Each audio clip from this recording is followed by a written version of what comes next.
a dozen players to watch, most of them key players, role players, and a whole bunch of prospects as well. So it should be a good game to get the 2022 season underway. And something we haven't mentioned is the fact that I'm sure many of you listeners know, but Sulphur Springs dropped back down to 4A this summer. Tony, what kind of a difference does that make for schools? It's a numbers game, and I mean Sulphur. When I grew up here, and we were always one of the larger districts as far as numbers in the school. And it shocked me in the past 10 or 15 years to realize where we were in the alignment, because I've seen all these area teams and their numbers, and everybody passed us by. And so it gives everybody a fresh hope. I mean, it doesn't mean you're in a smaller district and you're automatically going to be it, because if those small kids are good, you don't have to have very many to be a good football team. So it's not an automatic, but it gives everybody hope. That's the deal. You kind of feel like you were against the 8 ball when you went against these bigger schools that had so many people to choose from. Now you feel like the field is level. So we'll see. Should be very exciting, and to be in a district, sounds like the Wildcats are about to come out of their tunnel, but should be exciting now that a lot of former kind of rivals, near town rivals, will be able to play Sulphur Springs again. But here come the Wildcats, storming onto the field now. About 4 minutes left on the warm-up clock, so we should hopefully have our technical difficulties solved by then, but if not, we will loudly and proudly get the streaming started.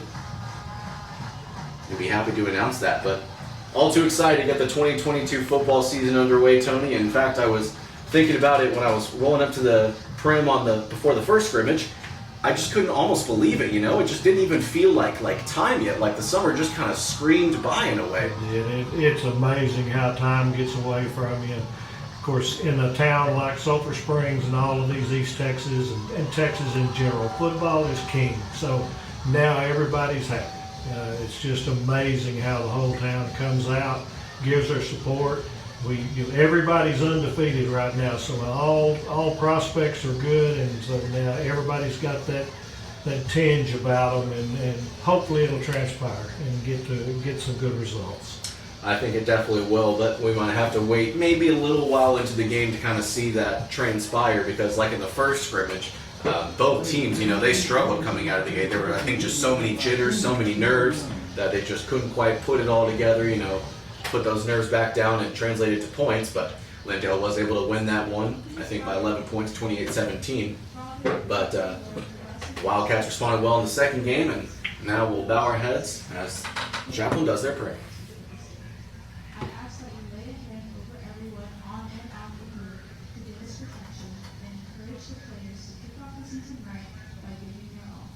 We're so grateful to our family, friends, and supporters tonight.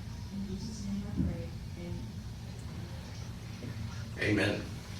And now remain standing for the national anthem, to be played by the Sulphur Springs High School Wildcat Band under the direction of Spencer Kimball.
Always wonderful hearing from that Wildcat band under the direction of Spencer Emmert, longtime band director here in Sulphur Springs.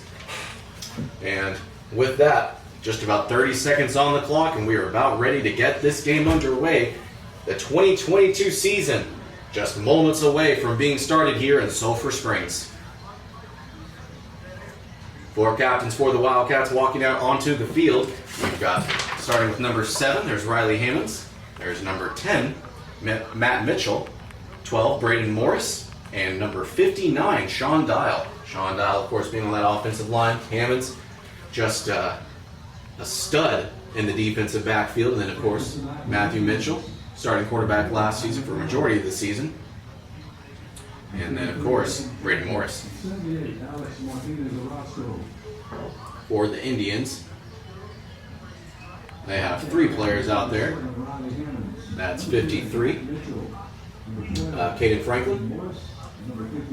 I believe that was 70. Number 4, Ryan McCown. I think that was 75 was the third I guy? believe so. Well, if it was 75, that's Anthony Martini. So this will be interesting to see if Ryan McCown is from the famous McCown quarterback school, because that's where Jacksonville is. So I would imagine there's some connection there. Yeah, I think that's definitely is, because when I was scouting this team earlier in the week, they said that the McCown quarterback dynasty had no end in sight, and they have another McCown on the roster as well. Really? Yeah. Okay. It's kind of like that. I was about to say, at some point, you got to imagine those football families kind of run towns. Like, can you imagine the Gronkowskis living in the same town as them? Yeah. I mean, if you play football with them, you're like, he's making varsity. Well, back in my earlier career, we followed the Dangerfields and some of them back in the 80s and the late 70s in the playoffs, and it was just it was awesome. And then some of them even made it to the Cowboys, and it was really neat to follow that progression.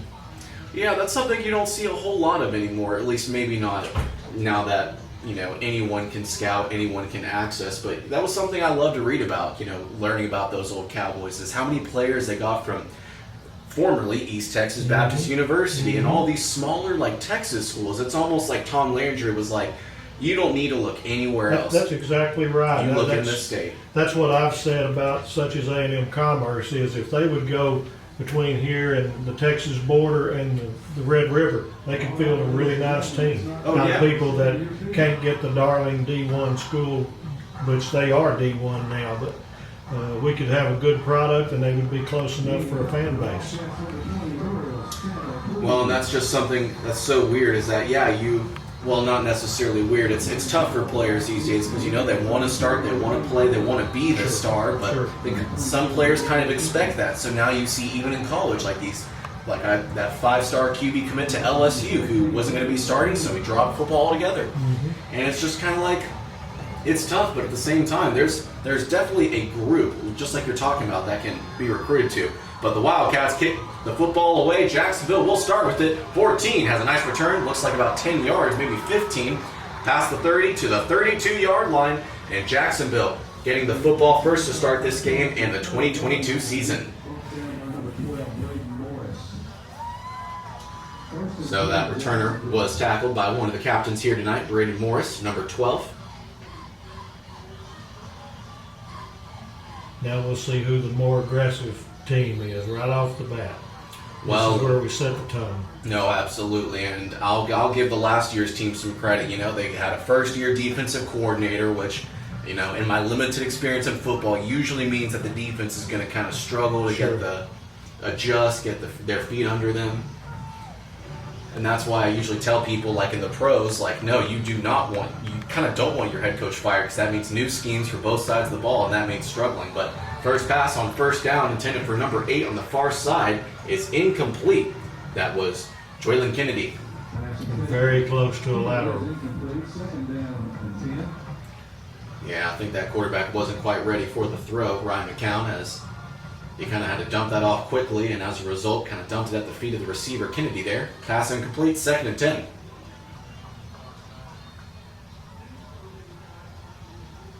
It would be just like you're talking about, a big stop for this Wildcat defense if they could somehow force a 3 and out, but instead they take it out wide, and he's got some yardage to work with to the 40, but he is popped out of bounds. A good hit, a good stop, kept them short, 2 yards. Man, what Gets around the edge out to the full. What a whole bunch of real estate he had on that run. I mean, some great blocking on the right side by that They offensive line. sealed it well. They got the seal right on the edge, and we couldn't get by. Corner held his ground good. So 5 Wildcats on the line now on defense. 2 running backs in the backfield with McCown. He hands it off to his big running He back. didn't get it. Now we'll see. Early in the season, are you going to gamble right off the bat or not? Looks like the offense definitely wants I to. think they're going to. That big of a fullback, but if he goes sideways, that size does him no good. Yeah, but There even comes the punt. yeah, They thought about it. I honestly think that whole offense wanted to. They were ready. Oh, sure. Man, and what a first down that would have been for Jacksonville. Yep. First game under a new head coach and a head coach that was formerly a player, so probably some of these players know of his exploits way back when. So, but he just didn't want to take the gamble, and honestly, I don't blame him. I mean, if he had not gotten it, that would have been a start for the Wildcats at probably the 40-yard line. Yep. For Jacksonville. But Oh, instead, bad punt. Oh, okay, we got a whistle. man, if only that one would have stood. Delay.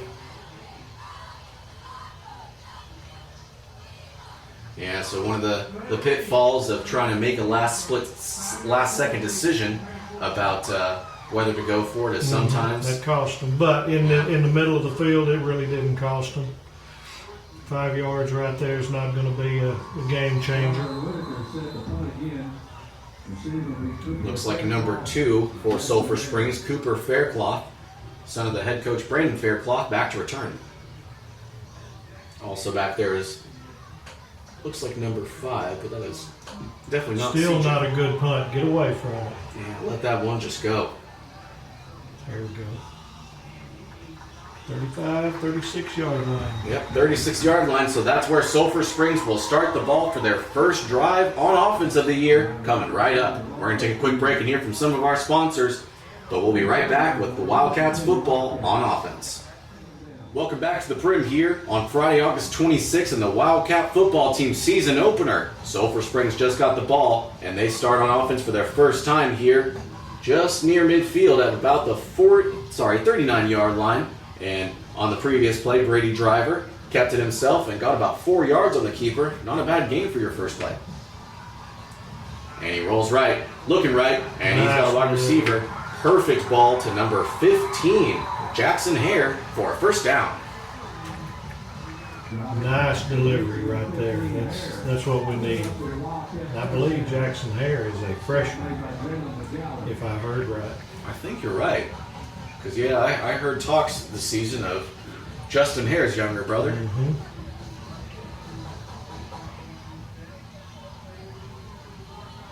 But Driver makes the handoff, keeps it himself, rolling left, and he's got green grass. 35, 30, 25, taken down at the 20. But after a huge gain, wow. I mean, that's almost 30 yards, a QB rush by Driver. He's aggressive, and he didn't take a chance and didn't hesitate. That's what you've got to do when you put that foot down. Go. So I believe that is now 33 yards here on this drive alone. The first of the game for Sulphur Springs, thanks to Brady Driver keeping it on the ground.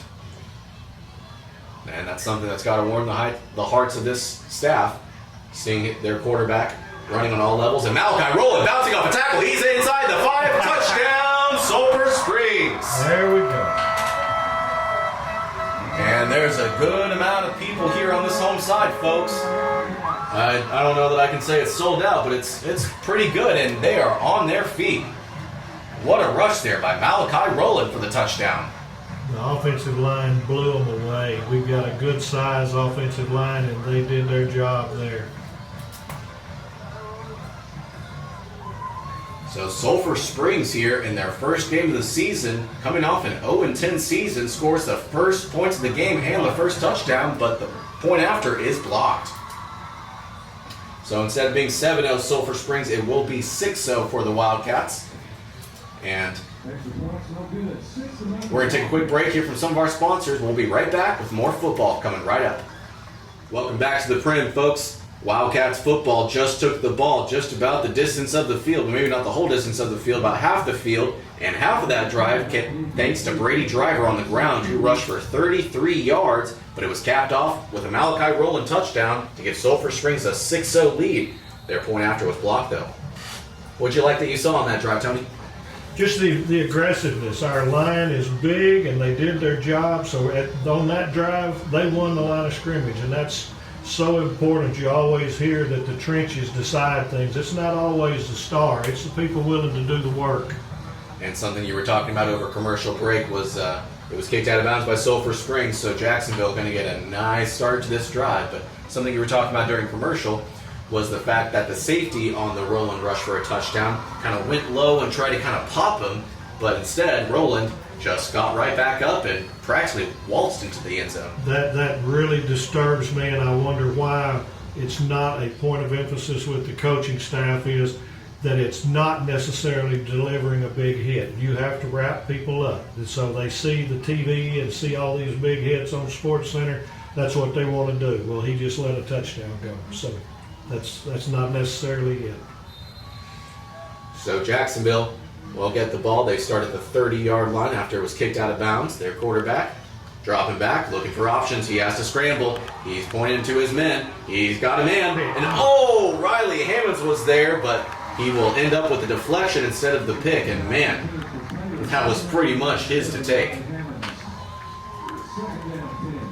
Great to see one of the captains here tonight make a big play on defense, not on the first drive, but still here early in the game, kind of showing to the offense and the offensive staff, like, hey, you may think that you may kind of bust a play and might be able to use your talented players to get some yards, but not if you're throwing in my direction.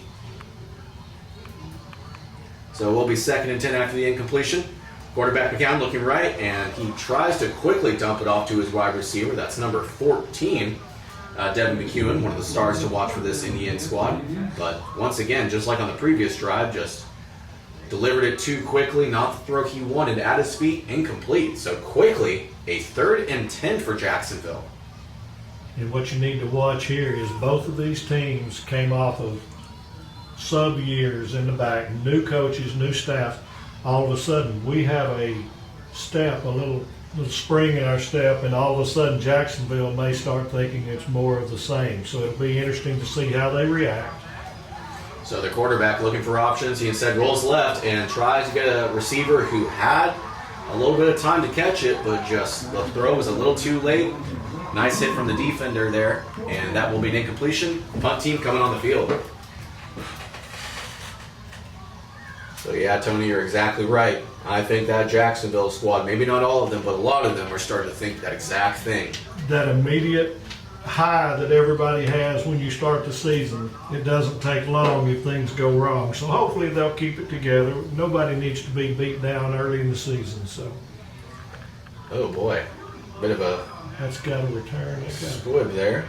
Pick it. 15 picks it up and takes an immediate knee. He will be down at the 36. So that's where Sulphur Springs will start with the ball for the 2nd time here tonight after we come back from a commercial. See you in a sec. Welcome back to the Prim, folks. Wildcats just got the football for the 2nd time here tonight. Driver dumping it out to his running back. That's Rowland again. And sweeping it out the flat. He's able to power his way forward for, looks like 5 yards. Yep, 5 yards it is. So 2nd and 5 coming up. Yeah, Rowland had himself quite the game in the second scrimmage for Sulphur Springs at Will's Point. Over 300 yards rushing. And you kind of saw it last year as he was able to kind of start to get more and more touches. But this year, it seems he's unquestionably the premier back. Absolutely. And looks like Driver will keep it on the option. Follows his blockers, and what great patience. I mean, that was almost like a running back. He's able to just kind of stick with it, not try and cut it inside or, go east and west and try and make something and lose yardage instead. Follow his blockers. Got a player down. Yes, he had his hand on the back of the lead blocker, and he had that patience, and it could have paid off, and it didn't turn it into a 2-yard gain. So we're going to take a quick timeout here from some of our sponsors and hope that this Indian player is all right. We'll be right back. Welcome back to the Prim, folks. You're listening to KSST Radio here for the Wildcats football season opener. We're currently only doing radio, but we will get the live stream working as soon as possible. But almost halfway through the first quarter, and Sulphur Springs already up 6-0. Their first PAT blocked, but they have an opportunity now to go up 2 scores.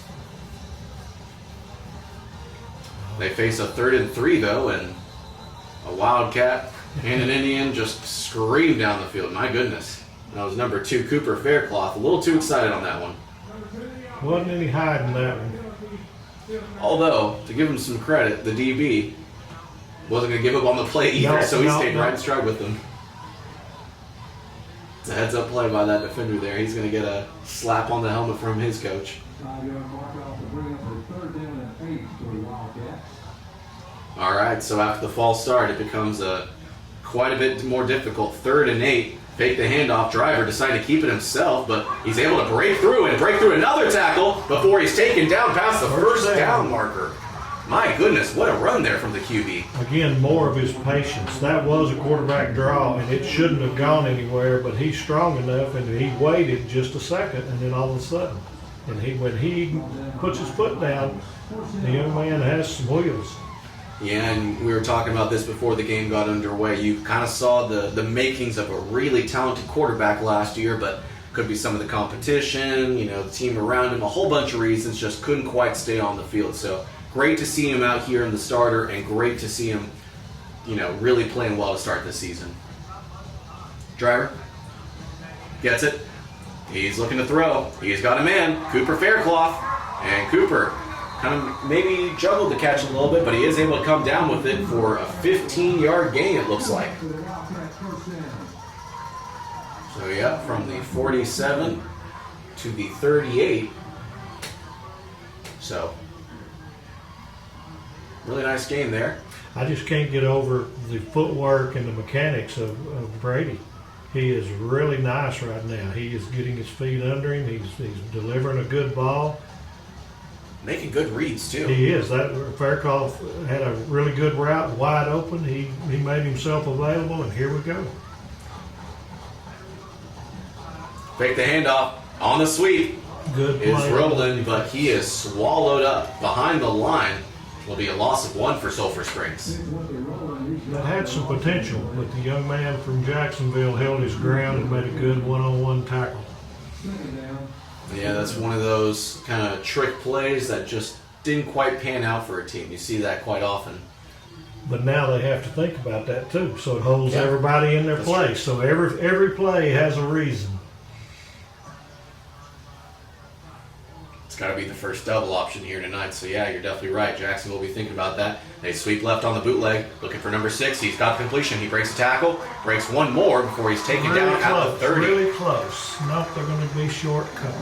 Yeah, so it looks like they'll be short 2 yards, but I'm sure Coach Faircloth will take a 3rd and 2 over a 3rd and, well, longer than that. Yep. Another good throw there from quarterback there, Brady Driver, just like you're talking about. He's delivered some good throws, good timing, making good reads, and no doubt, Sulphur Springs and the fans here tonight hoping for a touchdown here on this drive.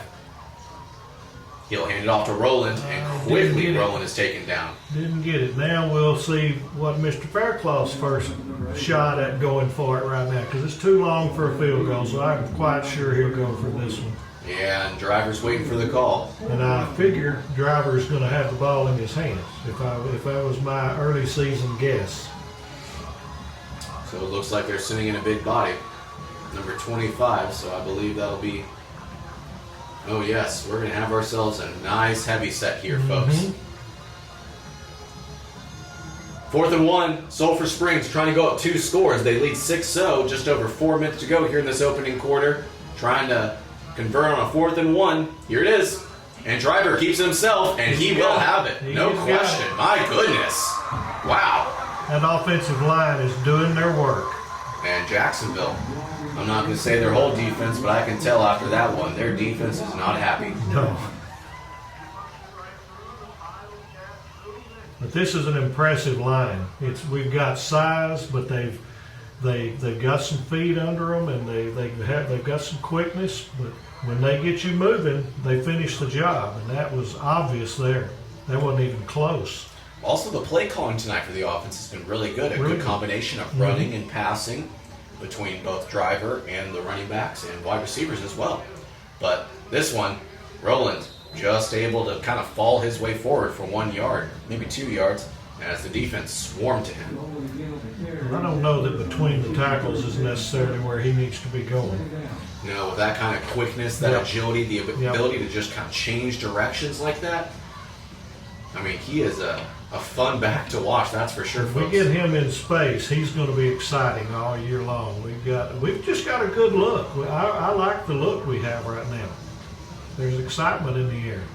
There Driver, comes a misdirection. Yep. There he goes. No, they come. Roland. He's able to break a tackle, but he's quickly taken down by a whole bunch of defenders. Welcome back to the Prim here, folks. Just over 2 minutes to go in the opening quarter of the Wildcats football season opener. Been going pretty well for the Wildcats as they scored a touchdown on their first drive. And at the moment, they've hit a little bit of a stall as they face a 3rd and 10, but they definitely want to score here, go up 2 scores, which would be a great answer to their 0-10 season last season, Tony. Absolutely. And they've got a positive attitude. This is a big play right here. Driver, drop back. It's a good block from his running back. Okay. And a good ball delivered to Cooper Faircloth, but he will be a yard short. All right, Tony, if you're down there, you're the head coach. What decision are you making right now? Well, now you want to see, do you have a young kicker that you want some confidence, but you had the extra point block, so we're going. Here comes Mr. Driver. It's in his hands. And he will keep it, and he will have it. My Don't goodness. go back. No, he gave it up. No. He had it and gave He it up. went backwards and gave it up. Yep. So that will, as a result, be a conversion on downs. Wildcats. Learning experience, though. He'll turn that shoulder up next time because he had it. He had thought it. he could go big. But he, just like as we were talking about a bit earlier, you know, you try and do too much, go east and west, and just like on that play, you'll get swarmed by defenders who will make a big tackle on 4th down, and Sulphur Springs, instead of going up potentially 13 or even 14-0, now just stay at 6-0. But we'll see what the confidence of the defense right now. They've got them in the hole, so with possibility for a 3 and out and get it on their side of the field, and we're still good. A lot of time. So 1:43 left to go here in this first quarter. Sulphur Springs still leads 6-0, but Jacksonville gets the ball back after they failed to convert on 4th down. McCown, looking left, he has a man, it's number 3, he's got some space, and he's able to march his way forward for what's got to be 9 yards. Swing pass completed is Jermaine Taylor. Called down by number 7, Hammond. That was number 2nd down 3, Jermaine Taylor on the reception. Nice reception there as it went for 8 yards. A very nice 2nd and 2, and you can do quite a lot with your playbook here facing this kind of yardage. Could go deep, and even if it's incomplete, you still have another down to play with. But instead, they hand it off, and he keeps it inside, and he is able to follow his tackles for what's about a 4-yard gain, and it will be a 1st down for Jacksonville. Conservative, but they needed to get something positive, so that's what they needed to 2. Taylor do. on the carry picks up the. And our defense did fine holding them right there because that was just a scrum, so we did fine. They've got some good-looking receivers, and so if they get things in the open, it's going to challenge us. But right now, we're on the good side. No doubt. The defense hoping for similar results to the last drive, which saw a number of errant throws or a little bit of throws that perhaps the quarterback didn't want, forcing some incompletions, giving them one less down to play with. But nice completion there. That's number 14. Devin McEwen, one of the stars on this team, as he gets another one. And once again, they face a 2nd and 2. McCown. 2 wide receivers each side. He'll keep it himself. He has a nice block. And he lowers his shoulder for a nice gain, but there is a flag on the field. And it looks like it'll be on number 3, it looks like. When you get up holding your hands up like I didn't do anything, honest, that's usually who did it. Yeah, it's usually a pretty good indicator. Well, and that, and you know, when the quarterback is 5 yards behind the guy, and then the defender, in this instance, the defensive back, then tackles a guy to the ground, maybe it's not the best show. And surprisingly, it's a holding on the offense, number 3. And you're wearing golden gloves that make you stand out that much more. Yeah, definitely not the best plan for him, but it takes away the first down and instead puts them back to a 2nd and 3, it looks like. But 000s have hit the clock, so that will do it for the first quarter. And took a second for the team, for really the whole field to realize that. So that'll do it for the first quarter. Sulphur Springs still leads 6-0. We're going to take a break and hear from some of our sponsors, but when we return, more Wildcat football coming right up. Welcome back here to Gerald Prim Stadium for the 2022 Wildcat season opener. Sulphur Springs back on defense and trying to get a stop after on their second drive on the night, the offense wasn't able to convert on a 4th down, and as a result, turned it over on downs. And now Jacksonville has a very manageable 2nd and 3 to work with on what looks like the 31-yard line. So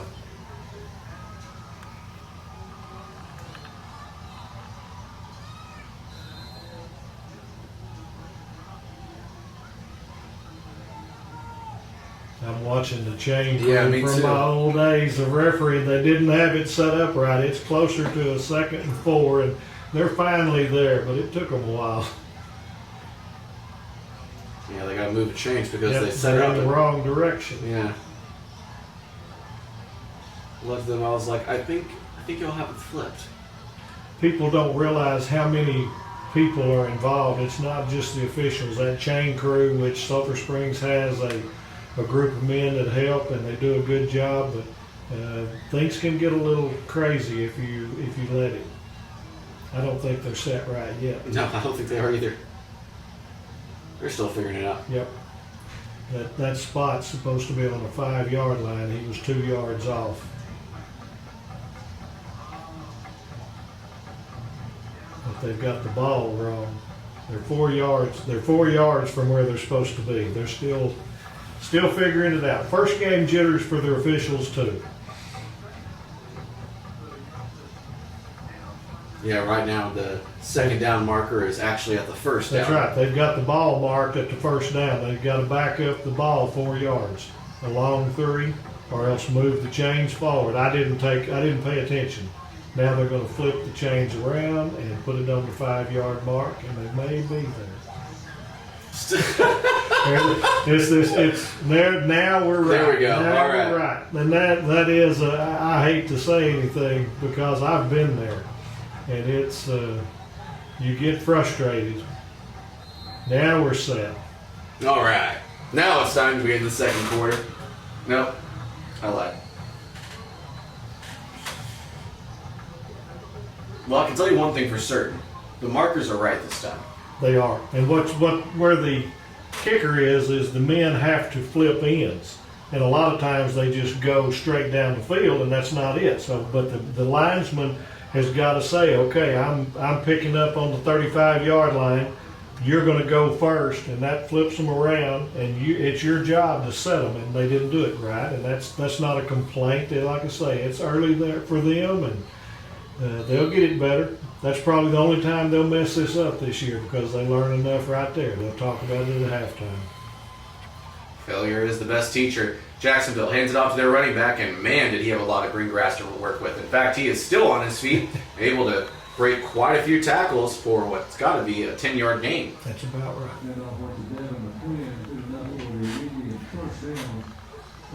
So, Tony, what would it mean for this Jacksonville Indians squad, kind of in the same boat as Sulphur Springs, for them to be able to respond to the 4th down miscue from the Wildcats and go down the length of the field and score? It would be huge because that first quarter somewhat told them they're still where they were last year. So now you have some success here, especially if you go as long as they're going to go. If they were to do this, it would be huge for their confidence. Sulphur Springs, 3 men on the line, quickly dumping out to a big running back there, number 10, able to stiff arm a guy and get past the 1st down marker. So it will be a 1st down for Jacksonville.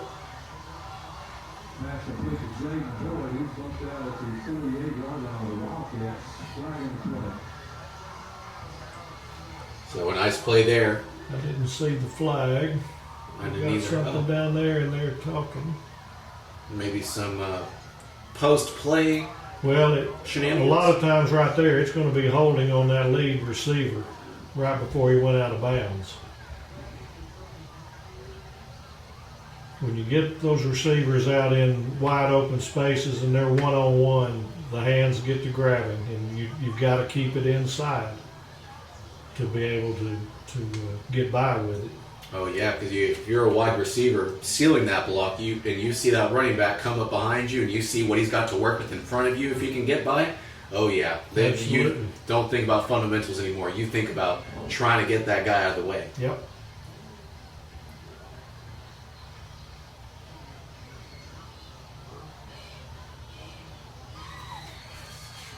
Yep, we're coming back. Ooh. Okay, so that's a blindside block, and that means that's a safety rule that's been put in, and it's here to stay. And that just, the old crackbacks where you would just level people, there's so many injuries and so forth that's a good rule, and it hurts because the old heads think that was football. Well, it's not football anymore. No, and I can tell you that's how I got one of the concussions I got from football was a blindside block. Oh, nice job evading some tacklers, but 14 with a huge gain going from the 37-yard line all the way to the Sulphur Springs 40, so a huge gain of 33. Biggest play of the night by a long shot for Jacksonville.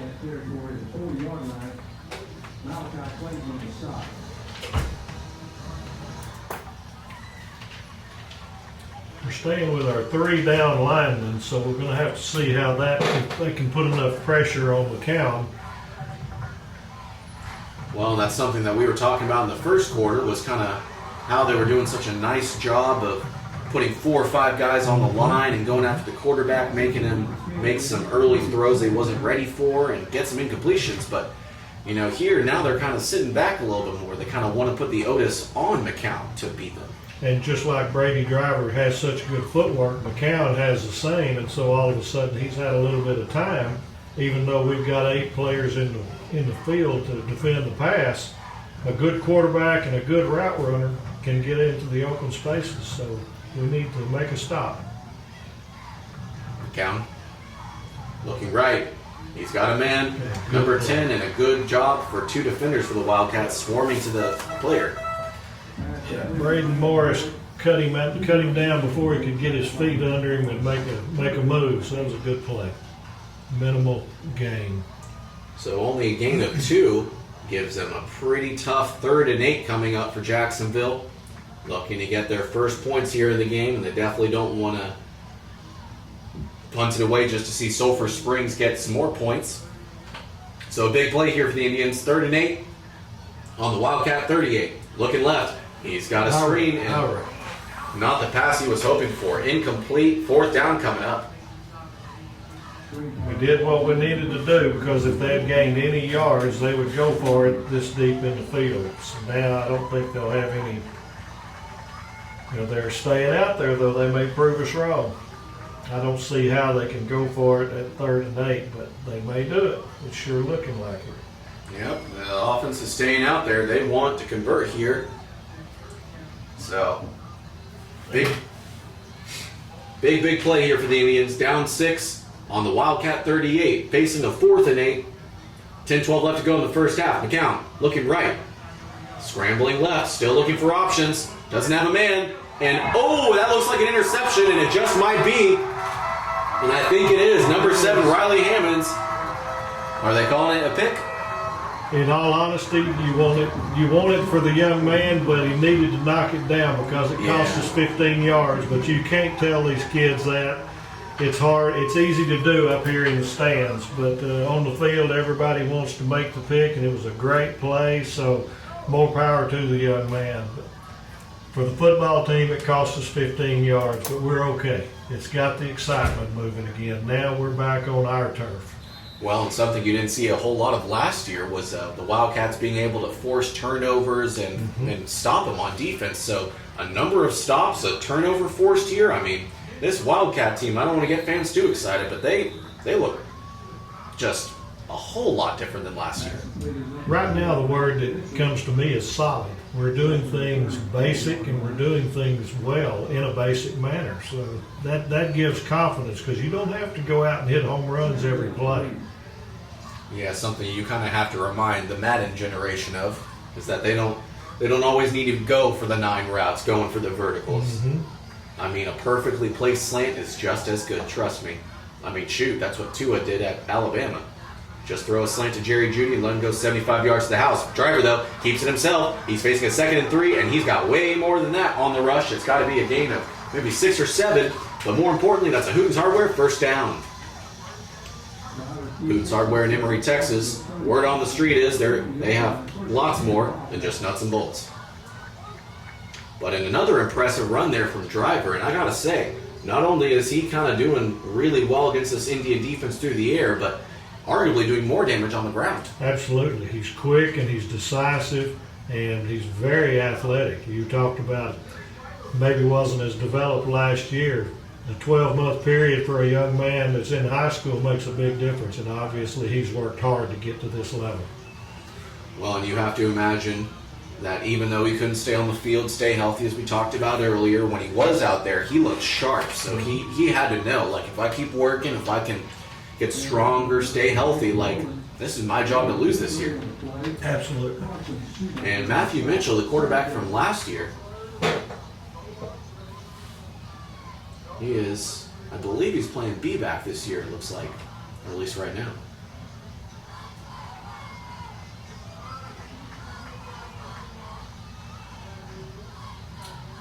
So B-back in the backfield, Roland with Driver, 2 wide receivers each side, and wow, just sailed it over the wide receiver there, number 15, Jackson Hare. That's the first pass that he's kind of rushed. He didn't set his feet. We're going to give him one a quarter. And for a sophomore quarterback, I think Coach Faircloth would take that. You bet. So the incompletion there, after sailing it over Hare's head on the right side. 3rd and 7. 3rd and 7. So, Tony, from what you've seen from your quarterback here tonight, what would you call up here? He's going to roll, give him a run-pass option coming this way. Wow. Stunning. And he did just that, breaking 2 tackles in the backfield, trying to break another, and he did just that, but he'll still be just about a yard short. It's all right. This is a definite go. Yeah, I was just about to say the exact same thing. This is where down at the other end, we put it together and went straight forward and let the offensive line put their meat in there, and that's what happens. And I think that's what you're fixing to see here, north-south. Yeah, taking out wide receiver number 6. That's Skylar Lewis, instead bringing in 2 B-backs, so a super heavy package here, folks. Driver in the shotgun. He's got Roland with him in the backfield. 4th and 1. Sulphur Springs trying to convert, go up 2 scores. Driver, once again, keeping it himself, and this time he just followed his tackles right in the gut. No decision there to try and go east and west. Staying right with his blockers and picking up more than enough for a first down. A big 4th down conversion for Sulphur Springs. It's another Hooten's Hardware for the Wildcats, and now they are on the Jacksonville side of the field at the 49. So the 3rd time here tonight, the Wildcats have been on the opposing side of the field, and hate to say it, but in some games it took a bit longer for Sulphur Springs to do that. So switching out the backs, Roland moves out to his right. He's got Driver is able to break a tackle, break another one, but not able to break the 3rd. Big tackle there as he's taken down at the 40. That's a loss of, I believe, 11. Yep, his competitiveness cost him there. Sometimes you just got to cut your losses and get on the ground, and Brady's got a little bit of, he's got some rib problems or something. He's been bent over a couple times. That's not what you want to see on week 0. Not what you want to see anytime, but especially early in the season. Well, and I think in the Lovejoy game, which was only the 2nd game last year, was when he got injured and kind of started to not be able to make the field. But he's staying out there. He's trying to You're going to get a toughest way to it. Yep. Yep.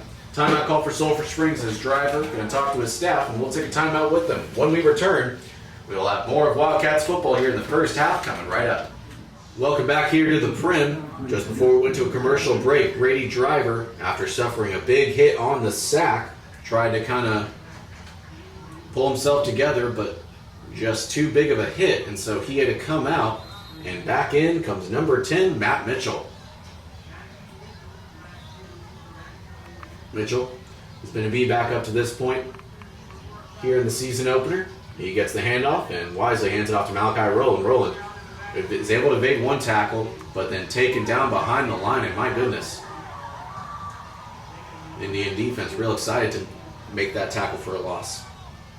Well, this is where if the Indians or the coaching staff is on their toes, they'll start bringing heat right now, because in most cases when you have a backup come in, regardless of talent level, the play calling gets a little more conservative, and so if you put your ears back and go, you can cause some havoc. So we'll see if that continues. But all Sulphur needs is one good play to get a little confidence there. And the Indians definitely showing that they're bringing some heat, and they sure do. Rowland is able to get past his line of scrimmage, but not much further. And there's a flag down on the field. Defender for Jacksonville starting to take it back. But I imagine that might be a horse collar. We'll find out what the call is here in just a moment, but as of right now, the Indians have the ball. What I'm concerned about is I think forward progress should have been called at the 42-yard line. No official is at that spot, so that concerns me. I'm wondering if the takeaway is going to stand up pending the result of the flag.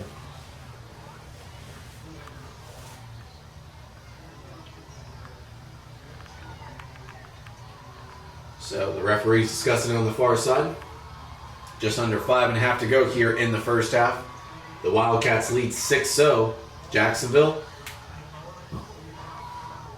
trying to get the ball back and see if they can't tie it up or take the lead before the first half ends.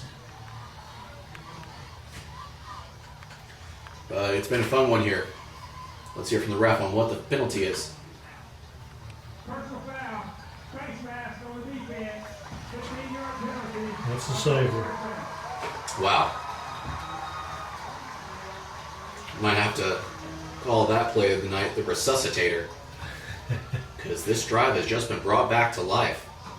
How crucial is it when a team has a third and a country mile like that, but then they give up a play like that? What does that mean for a defense? Again, that goes back to culture somewhat, and that's there again is another setback for a young team like Jacksonville that didn't have success last year. So their character's getting tested. So with the first down now, a new set of downs, Mitchell hands it off to Rowland, and for what has to be the second or third straight rush, Rowland tries to stick it in between the two guards, and just as quickly he is swarmed up by the defensive line. So But you can see our conservative play calling right now. We're seeing what we can do. Here comes Brady out of the locker room at a jog, so we'll see. he's still wearing his pants, so if He looks like he wants his pads. We'll see. Yeah, the second the athletic trainer started taking him off the field, you could tell he was agitated. He didn't want to come out. He wanted to just kind of rough it out and go back out there. He's currently being helped by Coach Brandon Shaver, head boys varsity basketball coach. Great hire for Sulphur Springs. Great hire. Great guy. But on the rush, quite a rush it was for Sulphur Springs, as they looked like they got about 8 on that one, maybe 7. It was a 2nd and 7, but it's going to be about a 3rd and 2 now. So even with your backup QB in, you still got quite a lot of options to work with here on this kind of yardage. Well, and that's where we're depending right now on those big boys up front. They put the work in. You have confidence in them at this point. They've proven themselves, and until they don't prove themselves, keep going. Well, and something else for that Indian defense is Sulphur Springs, unlike last year, has been able to kind of string some plays together, stay on the field, so that just continues to wear out a defense. Rowland Nice cut. just trucks over a defender for a first down. Nice job there, breaking the tackle on the second effort, getting enough yardage for a first down. That gives the Wildcats a new set of downs, And under 4 minutes to go, Wildcat first down. Sulphur Springs trying to see if they can't score their second touchdown on the night. The first came thanks to Malachi Rowland on an 11-yard rush in the first quarter. Again, that PAT was blocked following the touchdown, so that's why they're leading 6-0. But either way, they could get a touchdown here and even limit Jacksonville to no points heading into halftime. That would be huge. Absolutely, and we get the second half kickoff, so this is a huge opportunity to get a score and then get the ball right back. And what I don't want to get too ahead of myself, but how exciting would that be to come out of a really tough season last year, new coach, and then to potentially lead big at the half and potentially win heading into a good old rivalry game with Mount Pleasant next week. That would be fun. Absolutely. I've covered quite a few Sulphur Springs Mount Pleasant games in my going into my third school year now, but never have I seen a Sulphur Springs Mount Pleasant football game. I'm excited for that one. Roland There you go. gets the handoff and breaks a tackle, and he is gone. 5 touchdowns, Sulphur Springs. Roland gets his second rushing touchdown of the night, and the Wildcats currently lead 12-0. That's where he shows getting outside, and he's able to put that foot down, make a cut, and he's extremely athletic and extremely quick. That's a perfect use of his athleticism. So a second touchdown for Malachi Rowland, and man, we've been gushing over him all night, but what a talented, elusive back, able on that play to break one tackle and looks like maybe stiff arm another before just walking into the end zone. And it looks like another PAT block. My goodness. Number 53 is getting through there. I'm going to have to watch him because they've got strict rules about coming in over the center. I'm not saying that it's wrong, but Yeah. usually it's hard to come up the middle like that. So with a second block PAT here in the first half, the Wildcats lead 12-0 as opposed to 14-0. But again, Coach Faircloth and this squad will happily take it.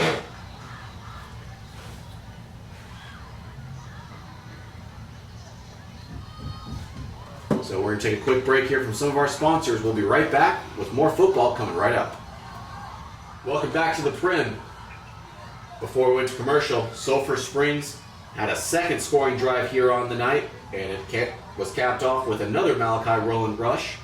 Another long one, too, at that, as he picked up his second rushing touchdown, and now the Wildcats lead 12-0.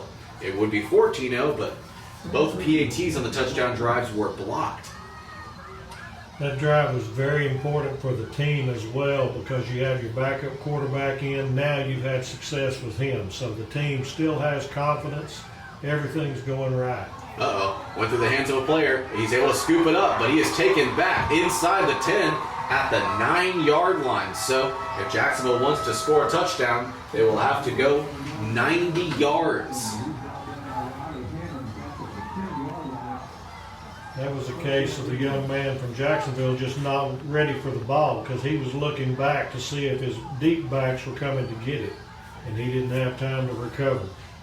Yeah, it could have been one of those cases, too. Of he saw the ball, he knew the ball was coming to him, and like a lot of wide receivers tend to do when they see green grass in front of them, they kind of think, where am I going, as opposed to, I need to catch this and secure the catch. They're fortunate to have the ball right there. That That's for ball sure. was, Sulphur Springs was really coming after it, and that's one that could have been flipped up and dribbled all the way into the end zone. That was a possible scoring chance. So Jacksonville, no one in the backfield, the quarterback McCown, looking left, he's got a man, but with so much pressure in his face, not able to get the throw he wanted, and incompletion, 2nd and 10 from the Jacksonville 10. And right here is where we need to be aggressive on our defensive line. If we keep him from setting his feet, very possibly a 3 and out, and there's 2:30 left in the quarter, we've got a chance to score again. This is a really good possibility. Well, and McCown, as we've talked about, from the McCown NFL family, you know, it's just got to be like the Gronkowskis, the Mannings. It's like, oh, I'm playing football, and every man in your family is like, okay, cool, I will teach you everything you need to know. So you have to believe that the defensive staff for Sulphur Springs is saying the last thing you want to do is let that guy sit back in the pocket. Exactly. And The most successful plays for the Wildcat defense have been when McCown has dropped back and when pressure has gotten to him, so he's not been able to make the throws he's wanted to. Obviously, he's got the mechanics. So when the mechanics work, passes get completed. So it's getting him off his stride. So it's a 3rd and 5 now for Jacksonville. Sulphur Springs hoping to get the ball back and potentially score again. And quickly the defense swarms, and they're able to tackle him for a loss. So just as quickly, the Wildcat defense forces a 3 and out. And called a timeout to save time for that minute 40 for the punt. This is a perfect setup to really go for the juggernaut in this first half and beat them down right now. And that's what a young team needs to do. And so Jacksonville's got to gather themselves. And that's something, just as you were talking about, we saw in the Lindale game was it kind of got off to a kind of a shaky start. It looked, and it unfortunately resembled a lot of the 2021 team, just not able to get stops on defense, inconsistent on offense, and so quickly they find themselves trailing 21-0. But here in this game, 2 weeks later, Sulphur Springs looks like they're about to flip that script. Absolutely. They just look confident. They look like they know what they want to do. They're having success, and it's an old cliche, but success breeds success. Yeah. Now, a big key is catch the football when it's punted. Let's watch and see what happens here. Too many times, we should be getting the ball at the Jacksonville 40. If they let the ball get on the ground and it gets the right kind of roll, it really hurts. So this is a huge stop on the punt. Sulphur Springs out of timeouts now, though, for the first half, so they've got just the 1:40 on the clock. They can obviously stop the clock if they pass incomplete, and this has got to be the best punt of the night. See, exactly. You've got to catch the football. But instead, they let it roll, and not the best decision there, as it gained about 20 yards, Yeah. exactly. 20 yards on the roll, and it looked like the young man was there ready to do it. You have to catch the football. I think after seeing with that Jacksonville player on the last punt, and he almost dropped, or the last kickoff, and he almost dropped it, he probably had that in the back of his mind. He wasn't Could sure have. about going for it. Could have. But now our whole play calling is, we'll see if we break something, but now don't make a mistake that lets Jacksonville score before the end of the half. But we went from being the aggressor to now let's see if we pop something. 1:27 left on the clock. The Wildcats get the ball. They lead 12-0. No timeouts. So all they can do to stop the clock is run out of bounds, and He was on the fumbled. ground. They put a beanbag down. But they're They're going to let the fumble go. I don't know who got it. He put a beanbag on the turf. Rolling on the carry out to the 34-yard line. Feels like we recovered the football. And obviously the Wildcats arguing that it's down. I honestly thought he was down too, but But you see where he's located? He's getting a lot of talk from the Jacksonville sideline working the guys. So this is the fun part. yeah, was that something you experienced a lot in your time as a Absolutely. ref? And that's their job. Oh, yeah. That's their job, is that 50-50, and it's the referee's job to understand and not get upset. There's times when we do, human nature, but I loved it. I loved the banner, and I prided myself that I could talk and get the situation handled. Not always like they wanted, but we were okay. So it was the player was down or we recovered. I don't know which. I think But they're we going to argue got he was second down. and 5. Yeah. Lucky break there again. That's what we don't need with a minute 8 coming in here. We don't need them to get anything that'll let them have some success before the halftime. So the clock has been running here on this play, now under a minute to go in the first half, and now they call a timeout. They Okay. just wanted to take all the seconds off of that shot clock or the game clock. Oh no, did Jacksonville take that? Well, they said Sulphur Springs, but it says on the scoreboard that they didn't have any left. So And he pointed toward Jacksonville. So if Jacksonville called a timeout, they did us a favor yeah, no kidding. because we were fixing to have a delay. Yeah, it's showing that they have 2 timeouts left, so they must have. That's a break for us. Man, 2 breaks in a row. Not something you see often, but they'll gladly take it. Remains a 2nd and 5. 55 seconds left on the clock. Wildcats now, after losing about 30 seconds on that previous play before the timeout, just like you were talking about, they're going to maybe see if they can't get a play deep, but I can't imagine they're thinking touchdown at this point. They're probably thinking, just like you were talking about, not making a mistake. The only thing we're going to see here is we're going to see if we can get Mr. Rowland in some free ground. Because you're going to get rid of this half right here, and it's all going to be in his hands and see if he might break one. They're not going to put the ball in the air, I don't think. Mitchell still out there rolling, gets the handoff, and he's able to kind of twist and turn into the tackles his way out. Again, Whistles blown dead. And yeah, just like you were saying. they're grabbing the ball, which is what they're supposed to be doing right now. When you get a scrum in there, and that's an official's job, is to let the play go. But when you see progress, stop it. That's how you get injuries. That's how you get fights, and so forth. It's an art to know when to do it.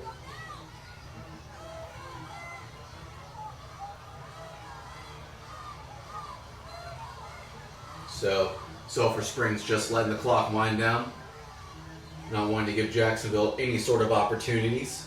That's 10 seconds now before the 000s on the first half clock. There he goes, Gets the handoff. there he goes. He breaks a tackle. He breaks it outside and just about able to make it to the 50. Okay, we've got 2, but we're not going to be able to get a play more than likely because of the setting the ball. We don't have a timeout. Let's see how quickly we can get to the line. Might have one play. Not a whole lot of rush from this team. Well, and there it goes. That's the Jacksonville team would be very upset if we got a play going because they're supposed to set the ball and roll the clock, and it would have been a definite advantage to Sulphur Springs if they had allowed a play. But that does it for the first half as the Wildcats head into halftime for the first time this season, leading here over Jacksonville 12-0. We're going to take a break and hear from some of our sponsors, but coming up shortly, we will have a halftime analysis coming up. It's been a fun one here up to this point in the first half. The Wildcats lead 12-0, and funnily enough, the Sulphur Springs Band, first team out here on the field. It's been a fun one here in this first half of the Wildcats football season opener, as a lot of consistency we saw from the offense, not perhaps as much as when quarterback Brady Driver went out, but still able to make plays, string them together, make stops on defense, and it's all added up to a 12-0 lead here at the half. Tony, what have you liked that you've seen? Well, of course, we like to see a lead, but I'm actually more impressed with the defense at this point because last year it seemed like even if we scored, we couldn't stop the other team. So I like the aggressiveness. We're putting 3 down linemen and giving 8 into the backfield, and so if that's enough to do it, when you have 8 people in the defensive backfield to go through, you've got a lot of success possible. But that's what I'm looking more at right now is the defense. I mean, I really like our offense at the moment, but I'm very impressed with our defense. Yeah, no, you're exactly right. And we kind of talked about that earlier in the game. You're exactly right. So many times the offense would score, and then just the defense would get on the field, and whether it was being on the field too much or just being outmatched, they just couldn't quite get the stops that you were talking about. But you're exactly right. Able to get a number of stops. Riley Hammond's got a huge interception that probably should have just been dropped or whatever. But and a couple of stops, and on top of that, they were able to force that 3 and out on Jacksonville before the half. So yeah, you're exactly right. The offense still has maybe a little bit of work to do, but the defense, you're exactly right, has been just almost lights out this game. But the key right now is we have the opening kickoff.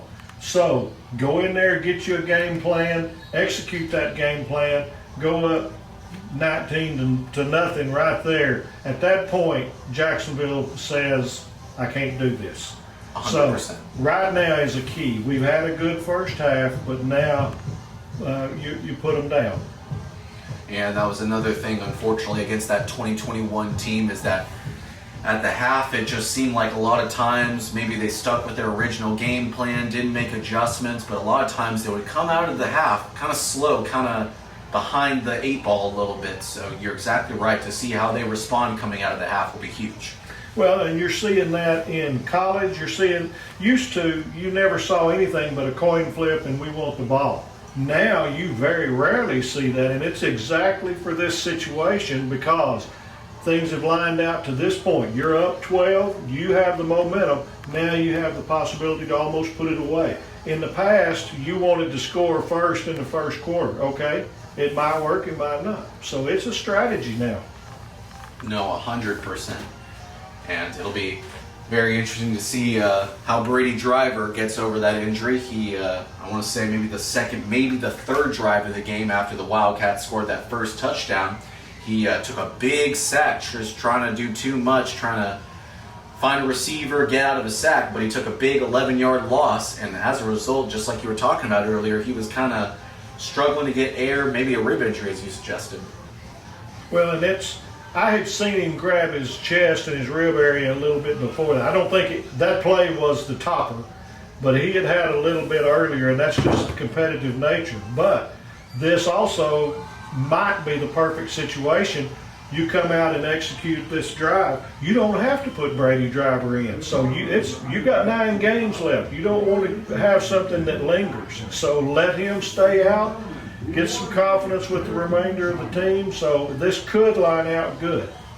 Yeah, and as we were talking about earlier, next up for the Wildcats, funnily enough, much unlike last season, they play a second straight game here at home, and on top of that, they host arguably their biggest rival in Mount Pleasant. So the last thing you want to do is not only potentially injure your quarterback for a good portion of the season, but then on top of that, have that kind of cloudiness over the team heading into that rivalry game. Well, and like I said in the introduction, I grew up here, I played football here. I have disliked Mount Pleasant all my life. It was bred into me.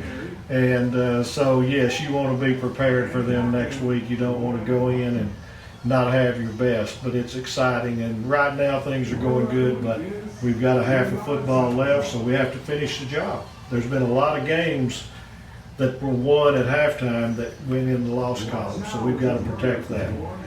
100%. But like what we've seen from the offense, they've been able to string some plays together. Driver, especially from the get-go, and perhaps that led to his injury that he's still being tended to, but just was so aggressive running the ball in that first drive alone. He had 33 rushing yards, one of them being a 20-yard rush. So when you're a coach and you define an explosive play as 15 yards and your quarterback almost has 2 of them, and on top of that, your running back almost gets another one with a rushing touchdown, I mean, this offense has been explosive at times. It has, and we just look athletic too. I don't know if the weight room, human nature, whatever, but we look more athletic this year. One thing I noticed last year was some of the players just walking around had arms that just didn't have the muscle tone and things of that. We look athletic now, and that's a big difference. So if that's to the coaching staff and the summer dedication from the kids, it's paying off. But we've got a good opportunity.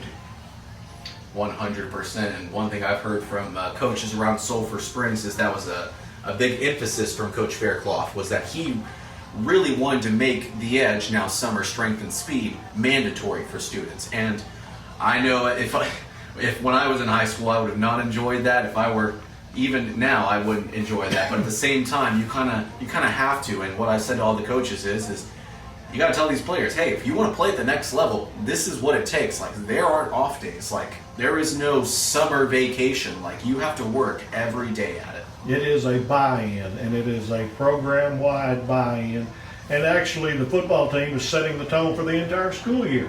Sure so is. If football has success, basketball, which has been having a success, now says we can't let them be better there. Then it goes to baseball, softball, volleyball.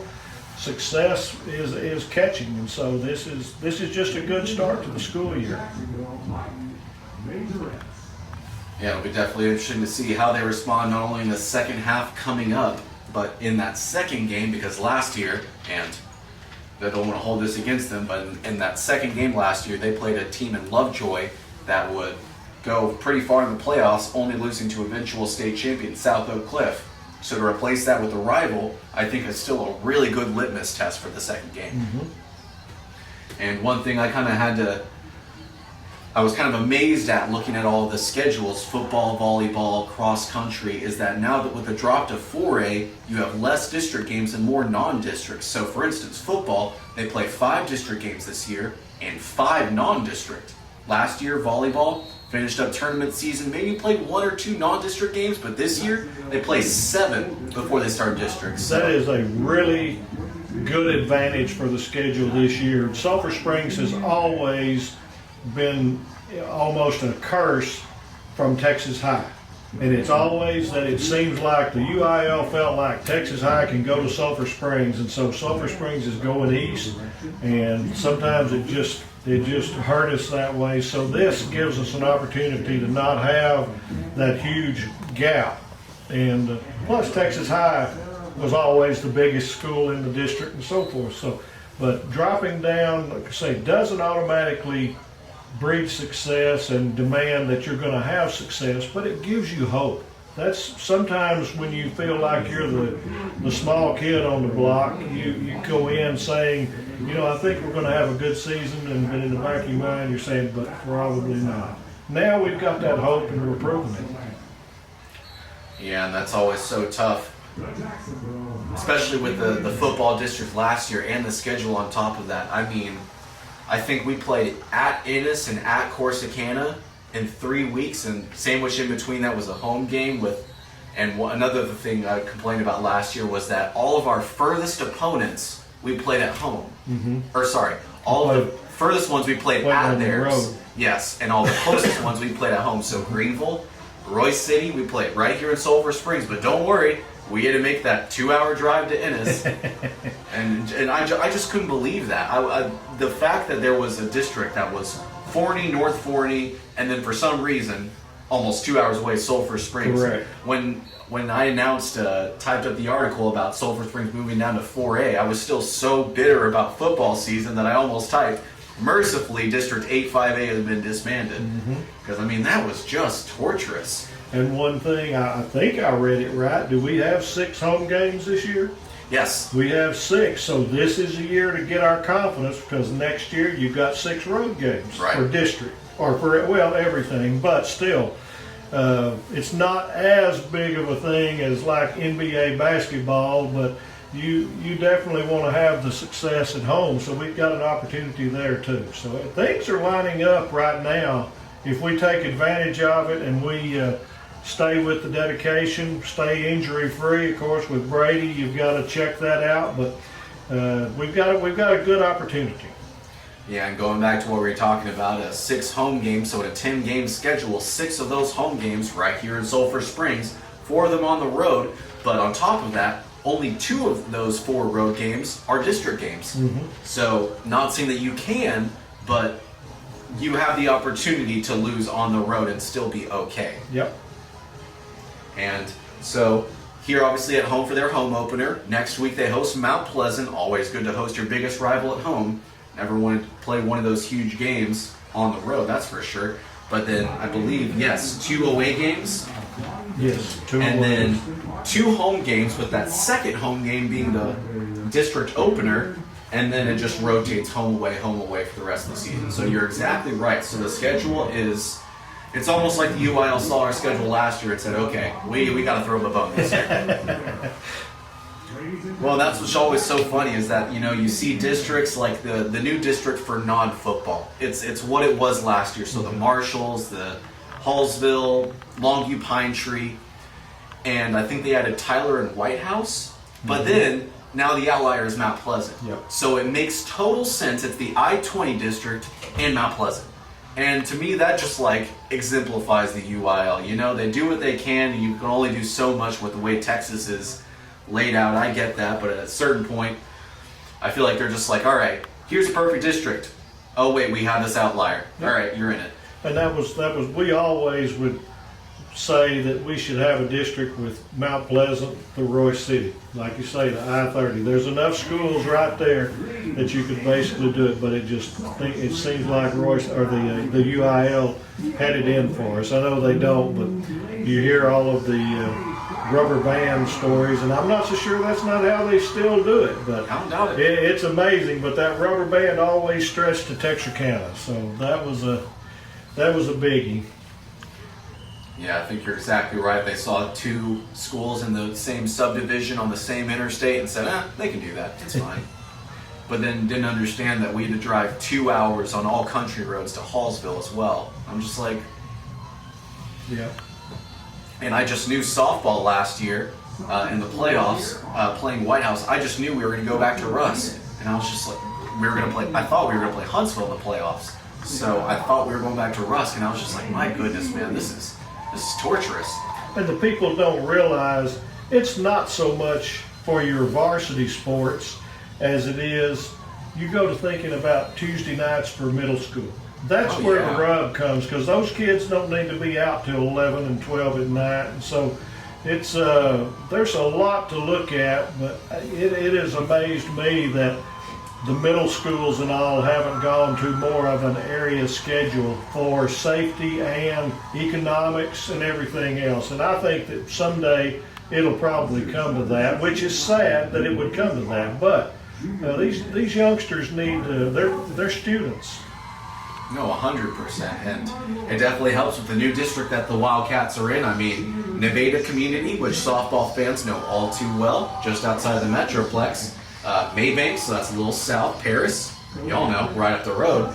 At Kaufman and versus Anna, so it's a lot more hospitable. You don't quite see a difference in drive time in football as you see in the non-football. Mm-hmm. I think in non-football, the drive time I calculated, you lost 30 minutes on a drive per drive. So I loved it. You still, of course, have your token Texarkana teams, LG and PG, but it's softened quite a bit by having to play community, so not even in the Metroplex, Anna, north of the Metroplex, Kaufman, just crossing it, and then Paris, just up the road. So it really is, it's not, just like you were talking about, it's not a shoe-in for district championships and playoff spots, but it definitely helps a lot, for sure. So that, our rivalry from Mount Pleasant is now going to shift to Paris for district. Right. And Paris is good. Paris always has good skilled people, good basketball teams and such. And it will be interesting there to see how that develops, because they've had a stable coaching staff for about the last 5 years, and I'm very familiar with Paris from my referee days. So it'll be a good rivalry. I'm looking forward to that. Yeah, that should be a fun one. Welcome back here to Gerald Prim Stadium. Thanks so much to our station manager, James Terry, who is just amazing. I mean, he has such an uncanny ability to send it right back to us right on time. And right on time it is, as Jacksonville set to kick the opening kickoff of the second half away. 3 men back for the Wildcats. Taken back at about the 15, and oh my goodness, green space. And wow, if it weren't for that tackle, he would have probably made it past midfield, but a great return. Great open field tackle, but good aggressiveness, north-south running. That's how to attack a kickoff. And Indian's slow to get up, walking off the field with a bit of a limp. Luckily, he's on the closest side to his squad. And we have number 4 going out at quarterback. So Brady Driver back in here at QB. No longer is it Matt Mitchell, who took over in the second quarter. But good to see Driver back on the field. You were so right. He was very aggressive running the football, but I think he might have just taken a few too many hits to begin the season. Rowland on the handoff. Tries to run behind some tackles, but the Indian defense snuffed that one out quickly. A 2-yard tackle for loss. And now it'll be interesting to see the play calling with Brady in there, because do you run him and risk another hit, or do we just make certain that he passes or hands off? So we'll have to watch and see how that develops. But I think you'll see a conservative set of play calls as far as him running the ball. 100%. And just like we were talking about with that big rivalry game with Mount Pleasant here next week, last thing you want to do is, shake your team's confidence a bit. Driver able to break one tackle, but then quickly taking it down again. And that's another tackle for loss, a sack. Makes it a 3rd and about 15. Yep, 3rd and 15. So not the 2 plays you kind of draw up as an offensive coordinator coming out of the second half. But all it takes is one nice throw. This is where I like a slant. Yeah. Throw something quick, see if you can pop it right there. You might get a first. There's not a whole lot of 15-yard plays in here. There we're going deep. Driver looking deep. He had a man on the left side, and he did get a bit tangled up with the defensive back, but not in a vicinity where he could have come down with the ball, so no pass interference. It will be a 4th and 15. Punt team coming on.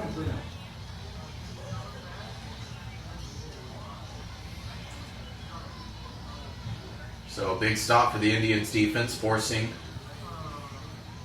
an early punt of the Wildcats here as the 3rd quarter begins.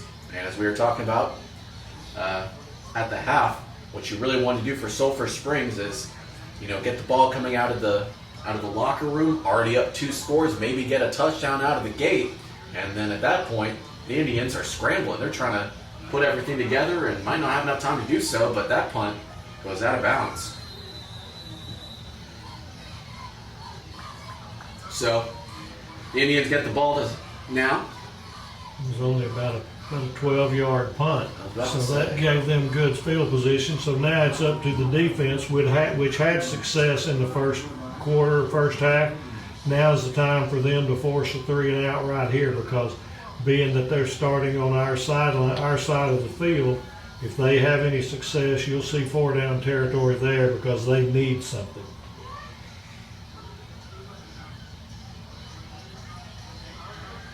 So Jacksonville getting the ball after a quick stop of the Wildcat offense. Just as Tony said, they're on the Sulphur Springs side of the field after a very short punt. McCown hands it off to, or fakes the handoff. He keeps it himself, taking on the far side, able to break a tackle and kind of shove off another one for what looks to be about a 10-yard gain. About 7. I think we got him back just a little bit. No, you're right. Yeah, I saw that first ref kind of running after him. But I'll take my chances with McCown running. He's not the most nimble, and I don't think he's going to break the big one. He may prove me wrong. And they hand it off this time on the option to number 8. He's able to break a tackle and get through the first wave of defenders for what's got to be close to a 10-yard gain. It will be, just about 10, maybe 9. Either way, it's a 1st and 10 for Jacksonville. And they already started the ball with great field position on the Sulphur Springs side of the 50, but now just like that, just outside the red zone at the 26. Once again, handing it off to number 8. He breaks 1 tackle, breaks a 2nd tackle, breaks a 3rd tackle, and he's still going inside the 10 before he's wrestled down. That'll be 1st and goal, and this is just what the defense didn't want, is to give them a little bit of success. So now we'll see if they can stop them or hold them to 3. We've got an injured player, number 12, that I hope our staff sees, because he doesn't need to be in there this play. And he's staying in, so we'll see.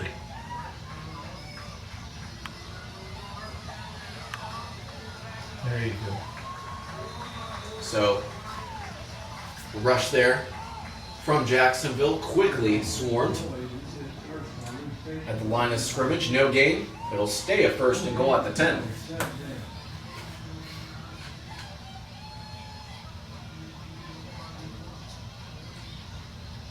Now facing 2nd and goal.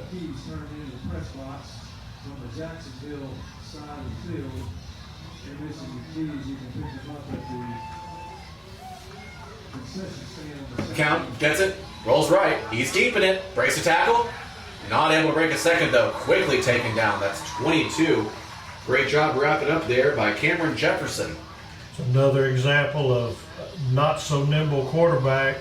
He wanted to go north-south, and then he tried to go outside, and he just doesn't have the speed. So that's good for the defense. So McCown only able to get 2 yards on the keeper. Makes it a tough 3rd and 8. And now the Otis is all on the offense because 3rd and 8. The defense and the length of the field really shortened here. Looking to get some points. He's looking right. He's got a man. And it looks like he caught it, but he might have been just outside of the end zone when he came down with it. So it'll be a 4th and goal at the 1, it looks like. Now it's a big decision for that Indian offensive staff. I think they kind of have to go for it at this point. Maybe not, but No decision right now. You're going to put Sulphur Springs in a hole, or you're going to have some success. This is a huge key. this might be. Number 10 fixing to get the ball. Oh yeah. This could be the turning point of the game here, And folks. they got Wow, it. they got scored it. it. They got it. There you go. That's huge for our defense, even though they gave the length of the field to stop right there. But that's a little bit of the lack of diversity from Jacksonville. Everybody knew 10's going to get it and going to go north-south, so we plugged it up. Great job by the defensive line and all the support staff with it.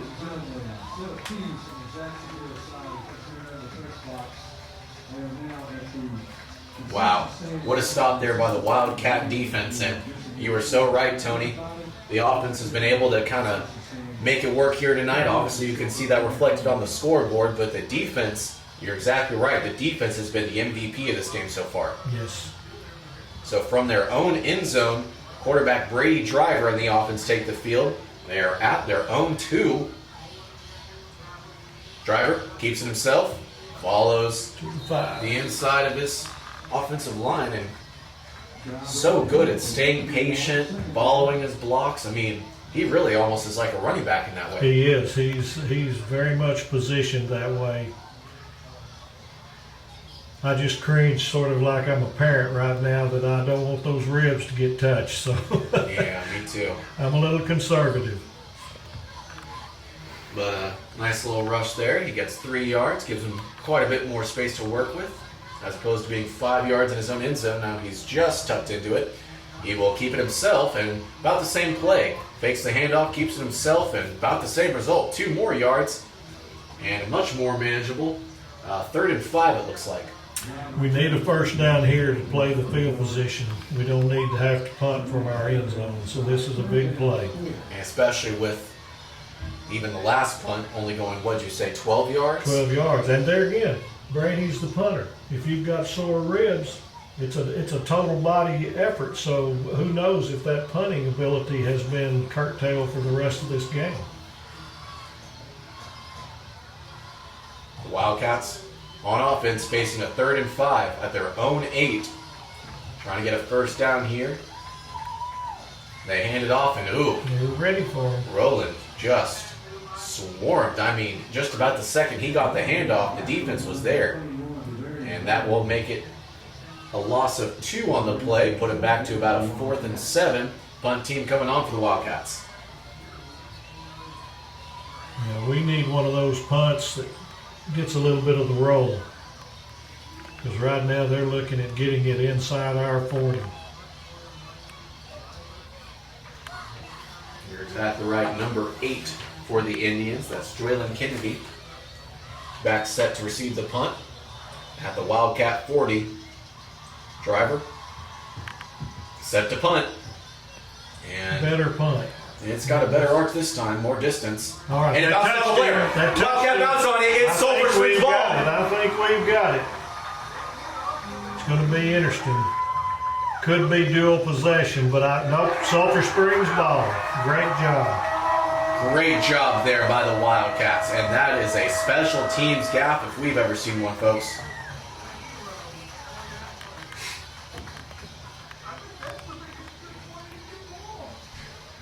So it looks like maybe now they're going to argue the opposite, that it'll stay with the Indians. I think they're just when I'm that referee, there it is. He's getting clarification from the people. He's saying we had a punt, came in, bounced against, hit the Indians on the bounce. Sulphur Springs recovery. So that's good teamwork when they get together and don't just take things for granted. So, yeah, it looks like the Wildcat defense is headed back out there. No. Is it? Yeah. Look at all those numbers, 40. Well, they 20s. did. I'm sitting here and I'm totally lost. My apologies. Well, and I'll say this: I'm kind of blessed because I know playing football. I know the 20s, the number rule. But now in the NFL, anyone can be any number. So Yep. when a linebacker showed up on the field wearing like number 7, I was real confused. The Indians, though, will get the ball. Ooh, and almost a great interception by Braden Morris. Instead, he just deflects out of bounds. Well, I would need to be in the huddle for those officials then to see how they turned it around, because that sure looked to me like it hit one of the Indians in the leg and then we ended up with it. So, Well, one thing I always watch for on fumbles is, obviously there's a guy at the bottom of the pile with the ball, and when they got up, I didn't see a Wildcat with the ball. So that's what confused me. I was like, did we actually get it back? And sure enough, we didn't. But the Indians, working with a 2nd and 10 at the Wildcat 34, McCown, looking right. He has a wide receiver. He's able to get the throw off. And, Hammonds stay with it. Still wrestling into the ground, but that wide receiver tried to do a little extra. And we'll see where the spot is. It looks like one of the initial refs. He gained a couple, but that's all. Are going to say that he did get the game. That was a huge hit and momentum stop, and that's quite an athletic receiver. And that was a great job by the secondary and the linebackers coming in to help, or he would have broken that. Yeah, and that's always what's so nerve-wracking about seeing the screen is that immediate thought of is that if this receiver breaks free, he's got 10, 15 yards. That's right. McCown gets the snap. He's looking right. He's got a man over the middle, and a nice pass there to 15 for the completion inside the 15-yard line. Another example of he got his feet set and he's got the proper mechanics. So we've got to get a little bit more pressure on McCown. They kind of got our defense on our heels right now, going a little quicker. So, using the no huddle, they quickly get back to the line of scrimmage, bust out a play, but not the play or results they were hoping for, only 1 yard. Perhaps one of the follies of the no huddle offense is sometimes you just kind of maybe hope to catch the defense off guard and maybe break a play, but on that one, Well, and again, with just a 3-man front, they haven't really run that with that much success, and that's a credit to all the linebacking crew and covering them, doing your job. Everybody has their job. Well, and this is definitely great job. Everybody converged there. And I think this also, and maybe this is just the opponent that they're playing, but I've seen a lot more, cover 0. It's a lot tighter coverage.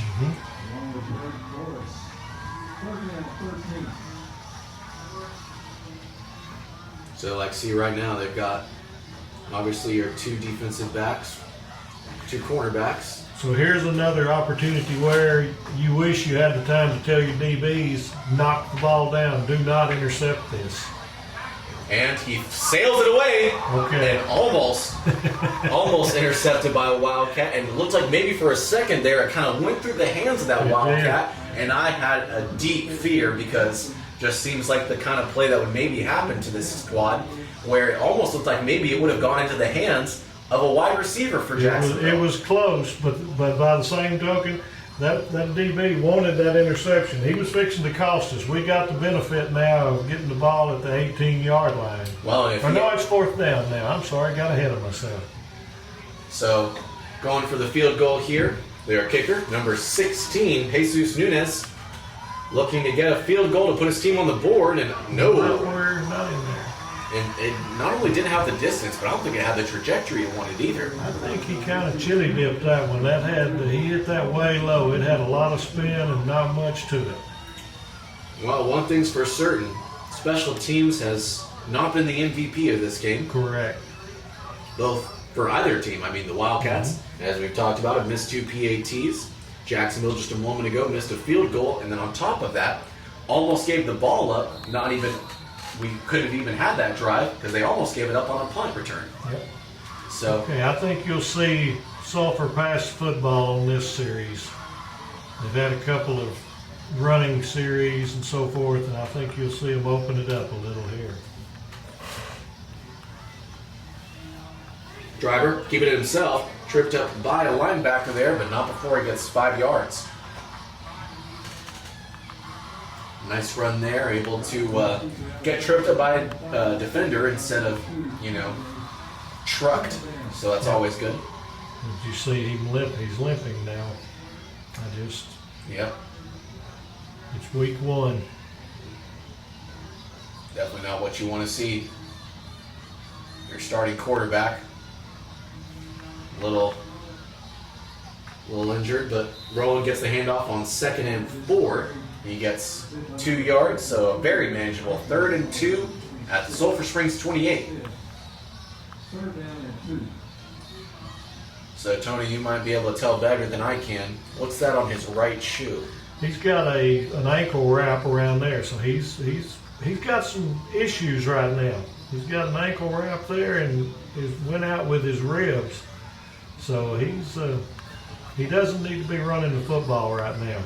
And he thinks that exact thing, handed off to I Roland. think we got it. We got the spot. We got the lean. 1st down. I honestly wasn't too sure, but grateful for the placement of that one. Just as you said, a 1st down, a Hooten's Hardware 1st down with just over 2 minutes to go here in this 3rd quarter. And Sulphur Springs, new set of downs at their own 30. That's the good thing about this running, though. We're already down to almost the end of the 3rd quarter.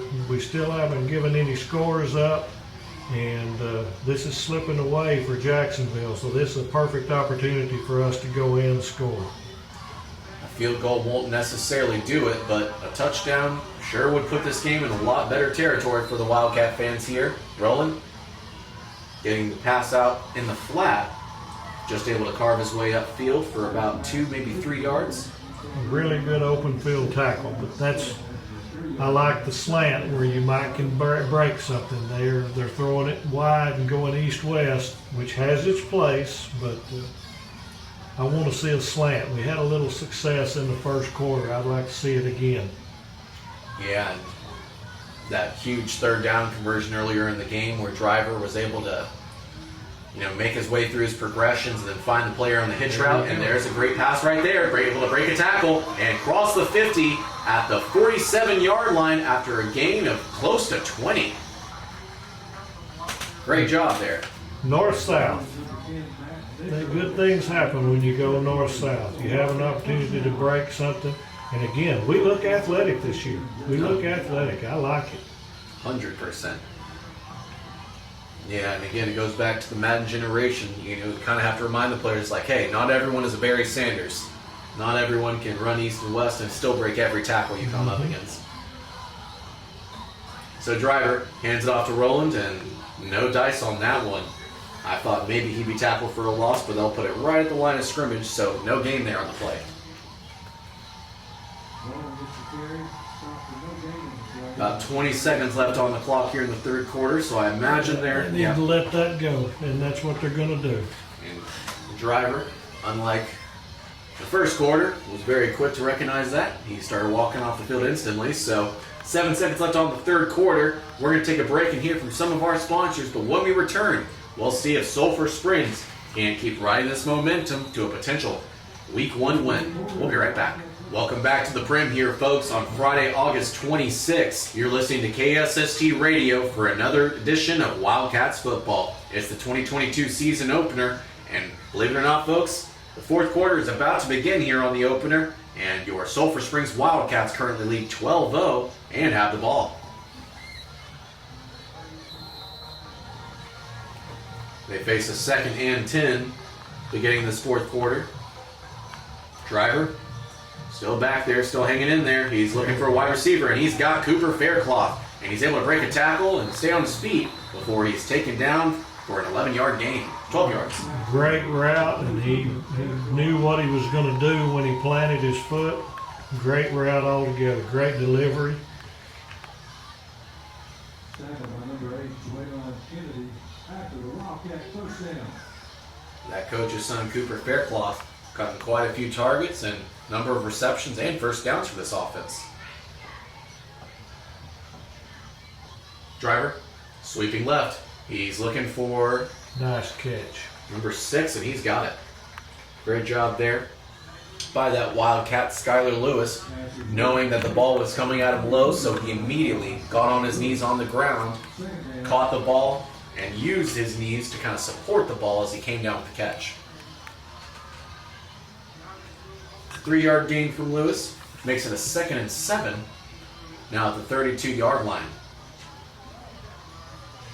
And like we were talking about before this fourth quarter began, is that now the teams are kind of going into the third quarter. They were kind of playing like they wouldn't want to lose. And oh my goodness, he had a player screaming down the seam, and Malachi Rowland, but I think he was thinking the exact same thing. Just saw that ball, saw all that space ahead of him, because I mean he would have caught it at about the 15 and would have walked into the end zone. It was a walk. It was just one. I think Brady, if he had that to do over again, if he waits a half a second, he gets a better mechanic on it, and it's a perfect throw. He was just barely low. It was still a great shot at it. But that would just about ice it. But we're going north-south again. I've been preaching that, so I like that they're doing get on the ball. So the snap, low to Brady Driver, and it looks like on the play he was going to give it to Rowland. So Rowland, being a very solid, instinctive back, quickly dove on it. But Wildcat is down the field, so we're going to take a break and hear from some of our sponsors. But when we return, it'll be Jacksonville football coming up. Welcome back to the Premier, folks. We had a Wildcat down, but he is able to get up. He is currently being walked off by his coaches. It's number 54. Good to see him get back up. He's hopping off the sideline on his right leg, so something must be awry with that left one. But I hope he makes a speedy recovery. So the Wildcats face a 4th and let's say about 8.5 is where it's currently placed. It's at the Sulphur Springs 33.5. So from what we've seen from the field goal team tonight, definitely too long. And I imagine Coach Faircloth is keeping his offense out there. We've got enough confidence in our defense right now, and it's more than a one-score ball game. They'll go for this. Because, I mean, say they don't get the first down conversion, Jacksonville going to try and do what they can to find rhythm on offense and get a touchdown. But then if Sulphur Springs could get the ball back, even giving up the touchdown, just keeping the ball for even 2-3 minutes would probably be more than enough for the win. Roll the clock. That's what we need right now. And that is the difference this year from the past and some of the run and shoot offenses where these football games were lasting till 11 o'clock. No, because they just couldn't pitch and catch. We're sitting here, what is it, 9:25, and we've got 10 minutes left, and it's a different world right now. And when we are pitching it, we are catching it. So that's a good combination. But we always, of course, the officials get a bad rap sometimes, but we always said a running clock is a happy clock. So. No, absolutely. Yeah, going back to the awful schedule last year, I think Ennis was one of those 11 p.m. games. Mm-hmm. And the kicker is when you've got the middle school teams running the same offense, there's no way they can catch the football, and you're going, come on, just run the ball.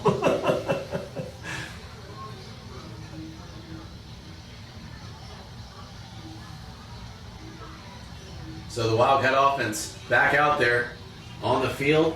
10:31 left to go here in the season opener. They lead over Jacksonville 12-0. And even if they don't pick up the first down, still don't give up a terrible field position to Jacksonville if they take over. Driver rolling left, and it is swatted away. Great heads-up play there by the Indian number 2. It's one of the star players, Coda Kennedy. And the 4th down stop gives Jacksonville the ball. They trail by 12 with just under 10.5 to go. That was still a play worth trying. The only thing that would have been detrimental to Sulphur Springs would have been a sack that shortens the field. So that didn't hurt a thing.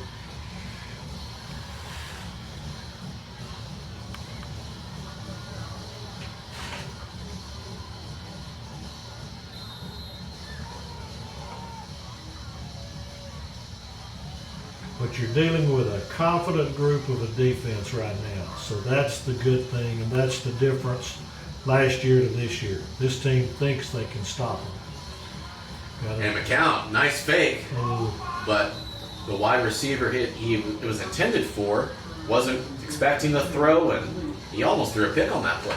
Well, and that was where, Ty Bybee?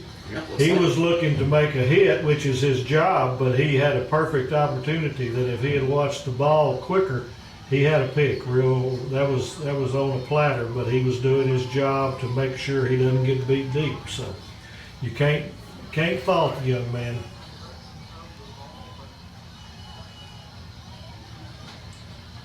So the Wildcats pressing here on the right side. Playing it deep on the left side. McCown looking right. Instead, scrambles out left. He had a blocker, but instead McCown will take off with it and have a nice little run there. Definitely his best run here of the night. Had to be 8 or 9 yards. But you can see they're trying to stretch the field a little bit. They're kind of grasping. They know they've got to have 2 scores, and you can't get that second score without the first one. So they're expanding their horizons a little bit in hopes of breaking something. So it's a good opportunity for our defense to get a sack or a pick. And they hand it off this time to their number 8. That's Joylin Kennedy. And Kennedy swarmed behind the line of scrimmage, but you're exactly right. There is a flag down. And I don't see very many Jacksonville players. I hope that's not a face mask.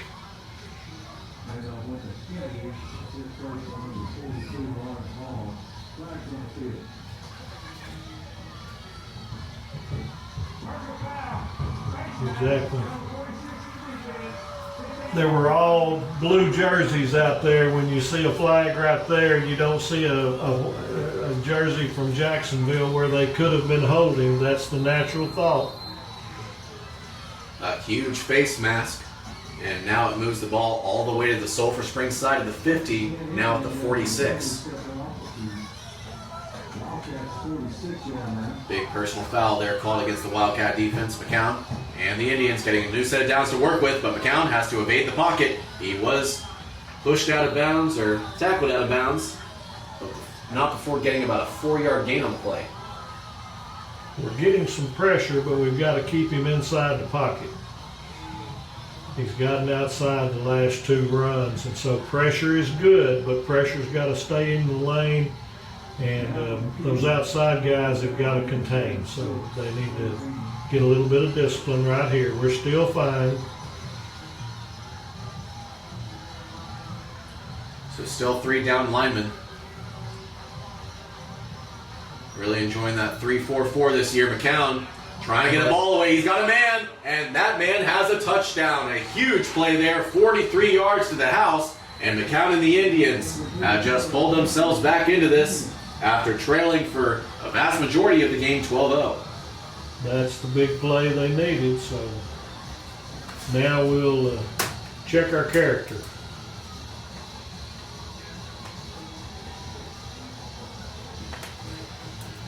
So we'll see if the kicker here can't make the first PAT on the night in 3 touchdowns. The last 2 point afters for Sulphur Springs missed, and that one got blocked. Okay, and we've got a chance. That's going to be a 2-pointer for Sulphur Springs. Yep, he is gone. Hammonds takes it back all the way, and finally, folks, we've got our 14 points for the Wildcats on the board, as Riley Hammonds takes a blocked point after just about the entire distance of the field, coast to coast, to give the Wildcats a 14-6 lead. That is a backbreaker for Jacksonville and really sets the tone for Sulphur Springs because they had some momentum and all of a sudden now we're at 8 points. It's still a single score, but it's huge. That's absolutely huge. Yeah, so many times when a team kind of gets a touchdown to put themselves back in this game, just like Jacksonville did, only to give up that extra point return for the 2-point conversion. I mean, yeah, you're exactly right. That is a backbreaker. I mean, just when you feel like your team is starting to get back into it, morale just plummets like the Titanic. And that was a low snap that gave them just enough time, but Sulphur Springs, again, this is an effort game for Sulphur Springs, and that's impressive. A lot of times on our extra point teams and so forth, in all reality, you think that there's a big push and a charge, but some of them just go through the motion. These guys wanted to get back there, and they proved that point, and then the ball happened to hop, and that was a perfect example of the ball hopping up where he could catch it running against the grain, and it broke free real quickly. Yeah, not only that, but not only was it not the snap that they were hoping for, but then on top of that, I watched the kicker. He kind of hesitated for a second, even when the holder got the ball. So Well, that's it's when I knew timing. right then and there. It is all timing, and that's the fault of all of the practices done basically without any live rush and everything. So it takes that repetition, and it was just they got caught that time. So even though the Wildcats missed 2 extra points here tonight on their 2 touchdown drives, Jacksonville just had the same amount of issues on special teams, almost giving up the punt on a fumble as we talked about, then not able to cash in on a field goal, and just moments ago having a PAT blocked and returned for 2. So it's a lot to be desired here for the special teams coaches. Exactly, but it's early in the year.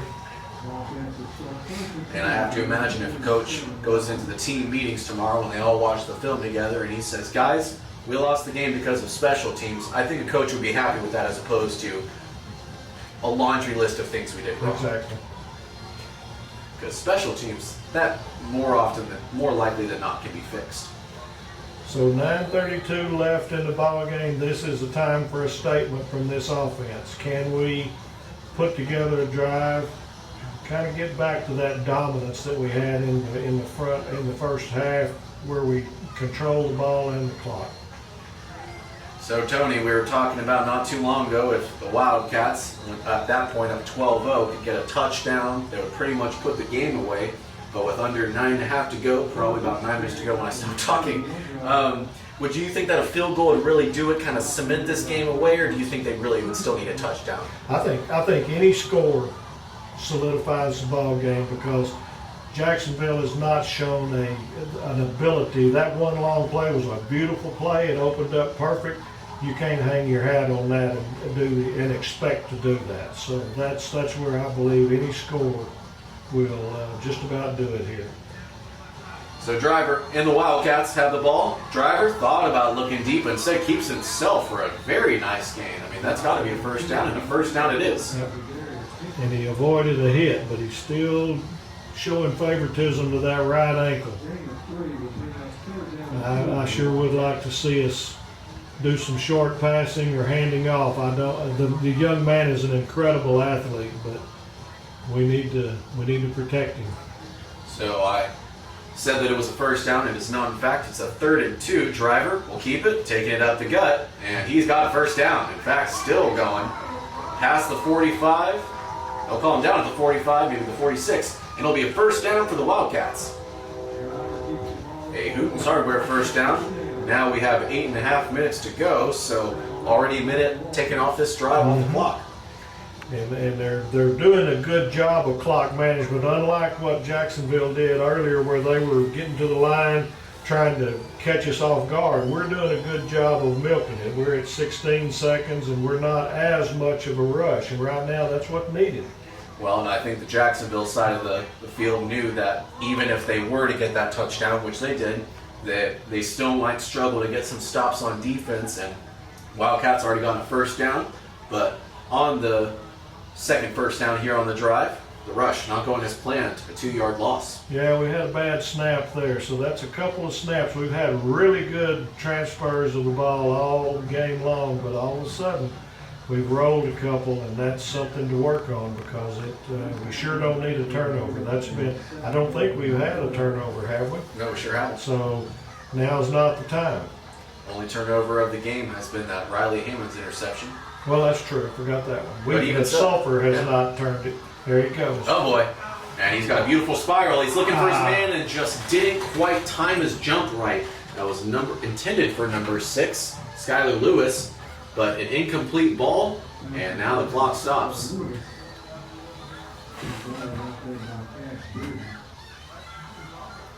Third down, we need a completion where at the very worst we run 40 seconds. You don't have to hit that home run. It's either going to force them to, if they're interested in saving that 40 seconds, if they take one of their timeouts this deep with this much time left. But we need to either run it or have a safe completion and stay in bounds. Look for a nice, easy hitch route, and there it is to Cooper Faircloth, and he got his first down. Yes, sir. Great second effort. Great second effort. So often you'll see a wide receiver jump up to get that ball, and he's able to complete the catch, but then because he's upward and off his feet, a defender can easily come in and kind of hit him hard enough that the ball comes loose for the incompletion. But not on that play. Cooper Faircloth has had quite a first game here for the Wildcats. Well, that was exceptional on his part because the defender did his job, but Cooper really knew what he was going to do, and he showed his strength. So it looks like about 3 minutes taken off the clock now, but that incompletion will stop the clock momentarily.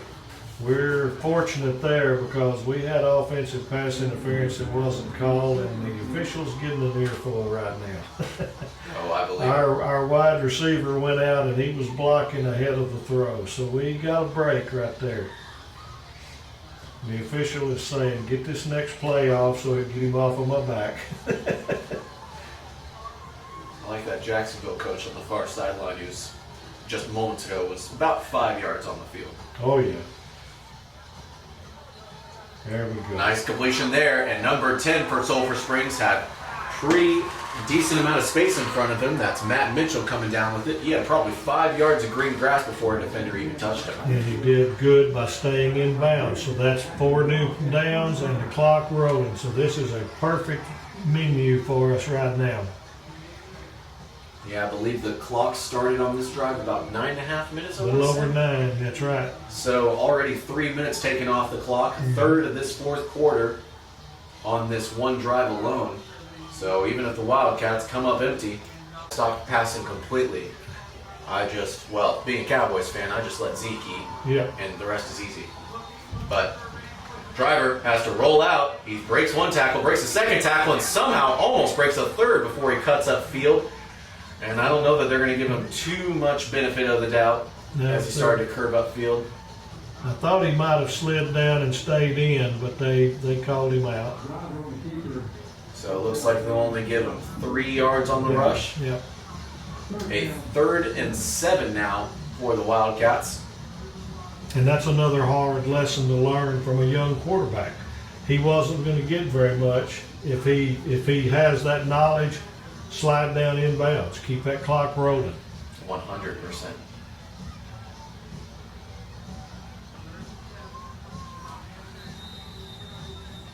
Timeout Wildcats. So timeout called. It's their second of the half, and 5.5 to go here in this opening game for the 2022 season as the Wildcats hope to hold on and get a victory here over Jacksonville. We're going to take a break, and we'll be back here in just a moment.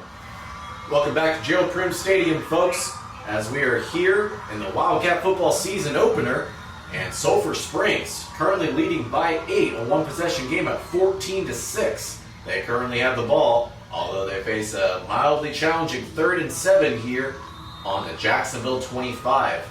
So even a field goal here would potentially put this game away just about, but the Wildcat offense hoping for a first down. Driver, he's got a man. Roland, no! Little underthrown.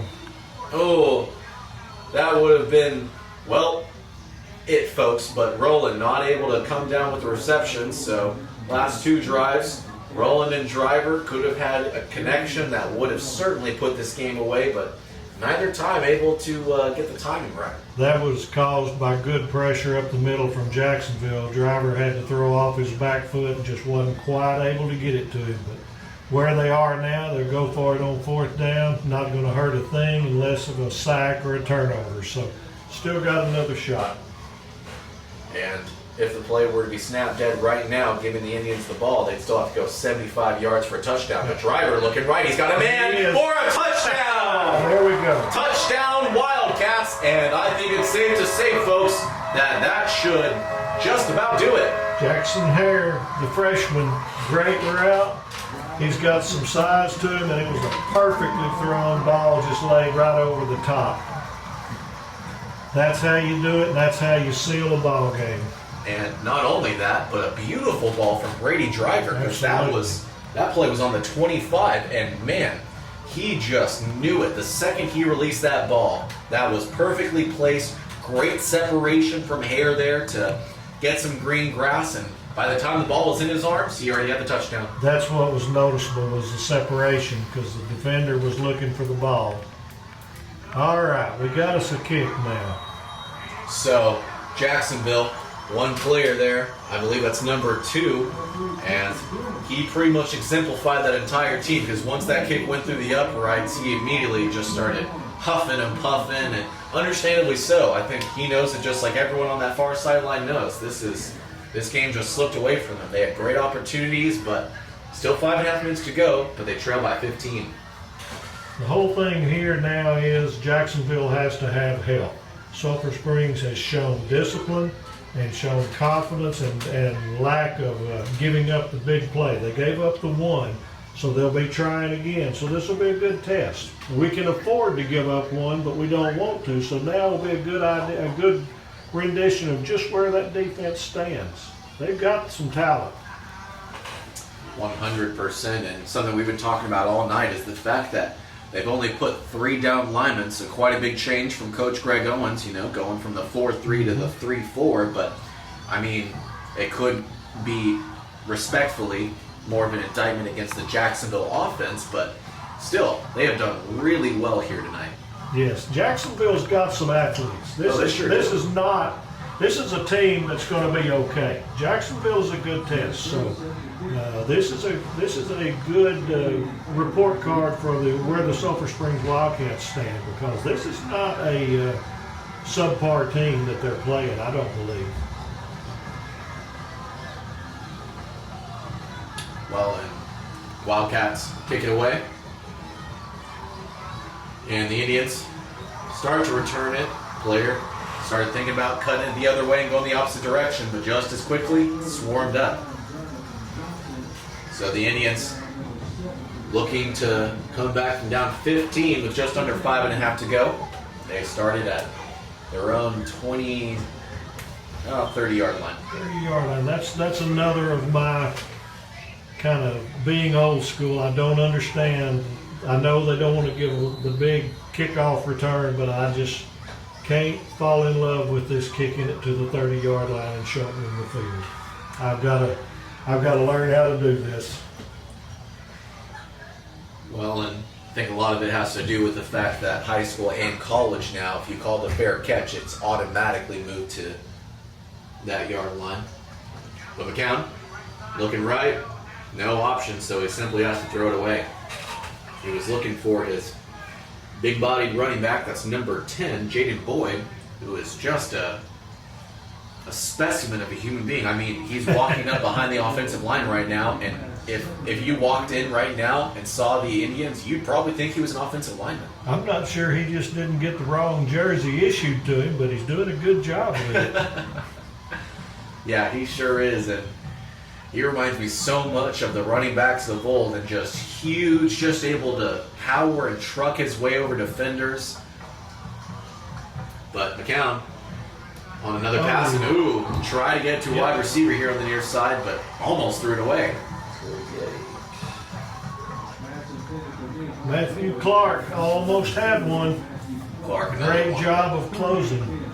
Yeah, Clark has been great on the defense. He's definitely a name I recognize from last season. Now, right now on this play, I would send one more. They're not expecting it. They need the big play. Yeah, I think you're absolutely right. Maybe blitz one of the linebackers. If you're feeling really risky, maybe send one of the cornerbacks. There goes the linebacker. There he goes. Look at it. All right. He's able to get away from it. That's all right. That's all right. That was a good play call. He almost disrupted it. McCown did a great sidestep and delivered a good ball. So that's a win for Jacksonville right there. That's okay. No doubt. And that always frustrates me as a former player when you see just like that play, a defender has nothing but his sights set on that quarterback, and looks like it's going to be nothing but a sack. But at the last second, quarterback with great awareness, just able to, just like you said, sidestep it and completely evade what would have been a huge sack. Yep. So McCown getting the ball again, stays in the pocket, able to stick with it, and ooh, almost finds his target, which would have been a great reception there, but not able to link up. But we're getting great effort from the line on the defense. They stayed with it.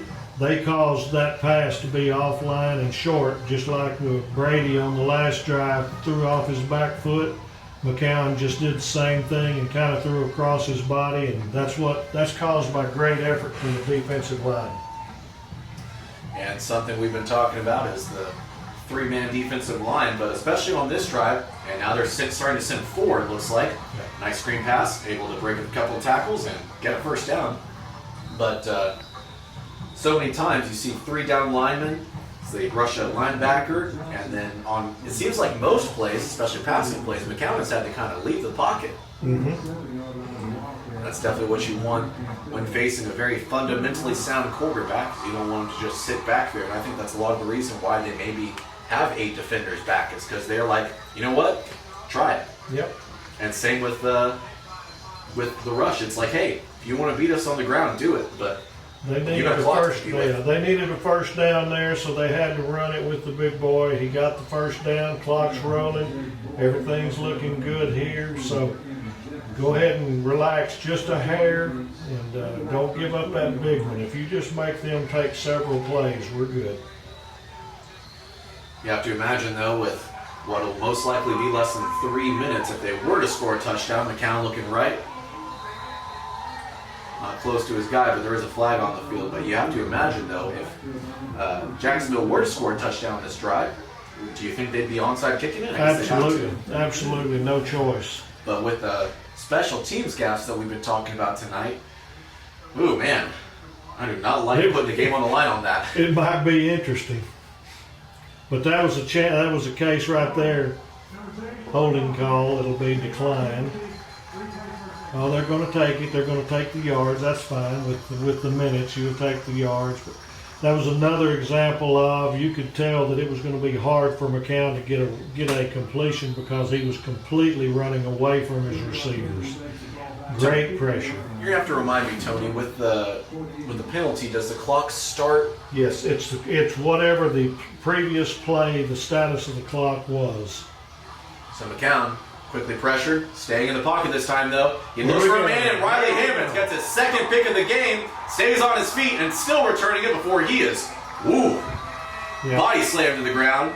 But either way, the Wildcats get the ball. They lead by 15 with just over 3 minutes to go. And Tony, I don't want to call a game over until it's over, but it's looking real good for Sulphur Springs. This ball game should be over. That was a great job of tip drill. Everybody hears about the tip drill, but that's why we practice it right there. He did a great job of circling behind. He was the center fielder. It's a good ball, a catchable ball, and everything worked right. Once again, defense. I like our 21 points, but I am a whole lot more impressed right now with the defense. So hopefully we've got a good building block. Yeah, I've always been under the mentality that offense can get you to a championship, but it's defense that wins you one. Absolutely. Great handoff there, but not the lane he was hoping for. I don't even think he got one on the rush. Looks like they'll put him right at the line. I think we're right back where we started. So now T-minus 3 minutes here.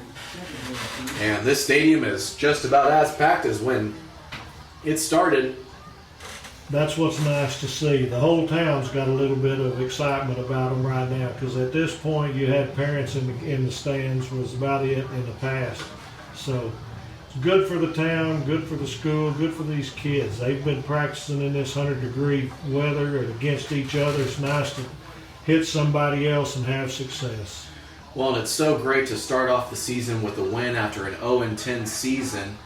And you talked about what the positive aspects of the football team winning, but what about some of the negative aspects? Like, what does that do for kind of a community, other teams, etc.? The main deal is you are a victim of culture. You know, Allen is a culture of success. So they go to the next year knowing they're going to win football games.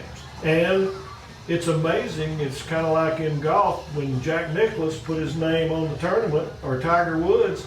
Everybody was saying, "Well, what's All second right. place money?" And so that's everybody is a victim of culture, and so we're developing a new one. Sulphur Springs, unfortunately, for the last 2 or 3 years, has had a culture of not much success, and you know what the combination is: not much great athleticism and so forth. It just happens. But right now, everybody has a perfect attitude. We're going to win this football game. And so we're developing that culture. Absolutely. And it's, I'm sure, all too great for all these fans here to think, oof, we don't have to go another full year without a win. Yes. And really, almost 2 years at that point. Well, and the big part too is everybody with the drop down in classification made assumptions. The assumption doesn't count. You still have to get on the field and do it. So we're producing right now.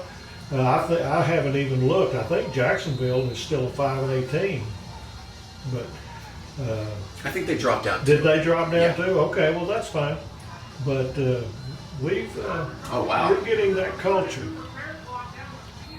And wow, on that play, on 3rd and 3, Brady Driver was looking for a man deep and just about had him. But Cooper Faircloth not able to come down with it. So we'll make it a 4th and 3. 2:06 left to go here in the opener for Wildcats football. Sulphur Springs leads 21-6. That was the case there of why not. We've got the ball game. Let's just see if we might excite people a little bit more. Didn't hurt anything. Well, Even if he intercepts it, it's just like a punt. Yep. So Just flips field position. we're okay there. And that's fun to see. Give them a shot. Let the kids be kids. Let them try something. They're going to bring the house here. Driver gets the punt. Good Nice punt. one. Yep. 8 for Jacksonville. Still going back for it. He almost comes down with it, but instead bobbles it a little bit before he's pushed out by number 45 on the return. That's Luke Caton. Got an assist from the field judge on the tackle. Yeah, and all your time roughing, were you ever the receiver? The receiver, yes. Yeah. Yes. Was it one of those where you maybe weren't looking right at the ball carrier and it kind of blindsided you? Yeah, but I'm a decent sized guy, so unless I was blindsided, I was able to protect myself. But bless my dear umpire's soul, he passed away a few years back, but he got hit one time in a Paris game, and it looked like the old horse, the rider on the horse getting shot, and he just went backwards. It was the funniest thing, and Oh, my they goodness. nearly killed him. But once we saw he was okay, we laughed at him. It's dangerous if you don't pay attention. Well, and it's so easy too, as Jacksonville gets a pass and a nice first down there from the wide receiver. It's just so easy to kind of maybe if you're a ref, you think the play is dead, it's already blown dead, and then a player is still, riding that adrenaline, maybe keeps going a little bit. Next thing you know, he's hit someone. Well, it happens more on the sideline, and it's because if the play is dead at the sideline, you've got all these people trailing it, and they may have to hop the pile to keep from getting something, and you're concentrating on the ball, and all of a sudden you get hit. So you have to be alert, and you have to have a little bit of agility. Wow, nice rush there from the Okay, come on, specimen number guys. 10. 1:30 left to go, and your Sulphur Springs Wildcats well on their way to their first victory here in the season opener. This is where we have to keep our wits about us. Jacksonville knows the inevitability of the results, and they're getting frustrated. So you kind of you hope for quick tackles and get everybody separated, because you don't want any negatives, and heaven forbid getting somebody kicked out and having to miss a game. So, and there's And the quarterback is able to get the ball away, but that will be recorded as a fumble. no, it's an incomplete. He signaled it. That would be an interesting call in the first quarter. Oh yeah, But for sure. in the fourth quarter of a 21-6 game, the referee is going to give the benefit of the doubt to the quarterback. And that is a legitimate rule in the rule book, is that we call them when in doubt rules. So when in doubt, it was a forward pass. When in doubt, the runner was down. Things of that nature. You're taught that. You still have to put it in practice. But that was exactly that. Well, and it's so interesting because once you go up to the college and professional game where instant replay is everywhere, Yep. it becomes the original rule on the field is usually kind of the template. Like, do you have enough video evidence to overturn the original call? Yep, exactly. So it's all based off instant replay. And so there was talks the last few years. Chad was like, oh, we could maybe do an instant replay, but it's so ungodly expensive. And then on top of that, it's like, well, you do that, and then everyone wants to use instant replay, and everyone wants to send it up to the booth. So maybe it's not for the best. Instant replay's got its place, but I think that it should be limited in its use instead of like it is now. No, definitely. And when they announced that in baseball, I was like, okay, it's a bold call. But especially when there's already so many gripes that baseball is already too elongated and stretched out, and to a certain degree, I'd probably agree. The thing I always bring up is last year we had a softball and a baseball game in 2 straight nights. The softball game went to 12 innings and it was 3 hours. Yep. Baseball, regular 9 innings, 3.5 hours. It felt like the Longview coach was going out to talk to his players at every single pitch. And at one point, like, I was about ready to take my headset off and yell, stop it. All right, let's see what they do here. So They're McCown grabbing. trying everything to get a play off and get a completion, but just as quickly as he got the ball, 45 was in his face. Another great play there by Keaton.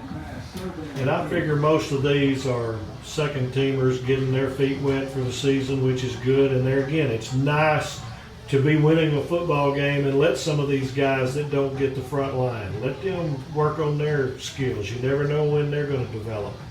Yeah, and so many times last season it would be the complete inverse. We'd be Exactly. trailing big and you'd put the guys in because at that point it's like, well, what do we have to lose? It's experience. And McCown, a little bit of a jump pass and almost thrown away. 35 seconds left to go. And Jacksonville down to what could be their last play here in their season opener. It's a 4th and 10. They trail by 15, so this one is all but in the books. At their own 40. This will be a good thing to. We've got 35 seconds left. If they don't get their first down, we get in victory formation, get to take a knee, and Sulphur Springs hasn't gotten to do that a whole lot in the last year or so. So it'll be a good feeling to let the fans cheer them on. It'll be a good end of the night. Yeah, I can't say it with certainty, but I feel like the last win they got would have obviously been in 2020. Oh, and that's another pick. Yep. All right, who is that on that one? That is 48. 48 it is. So 2 interceptions tonight from Riley Hammond and 1 from 48.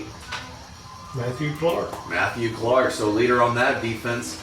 And so good to have not only a leader in the backfield in Riley Hammonds, but also in Clark on the linebacker. Got a flag at the line, so we'll have to see whether or not Sulphur was offsides. That would be the only thing that might negate this. Flag on the play.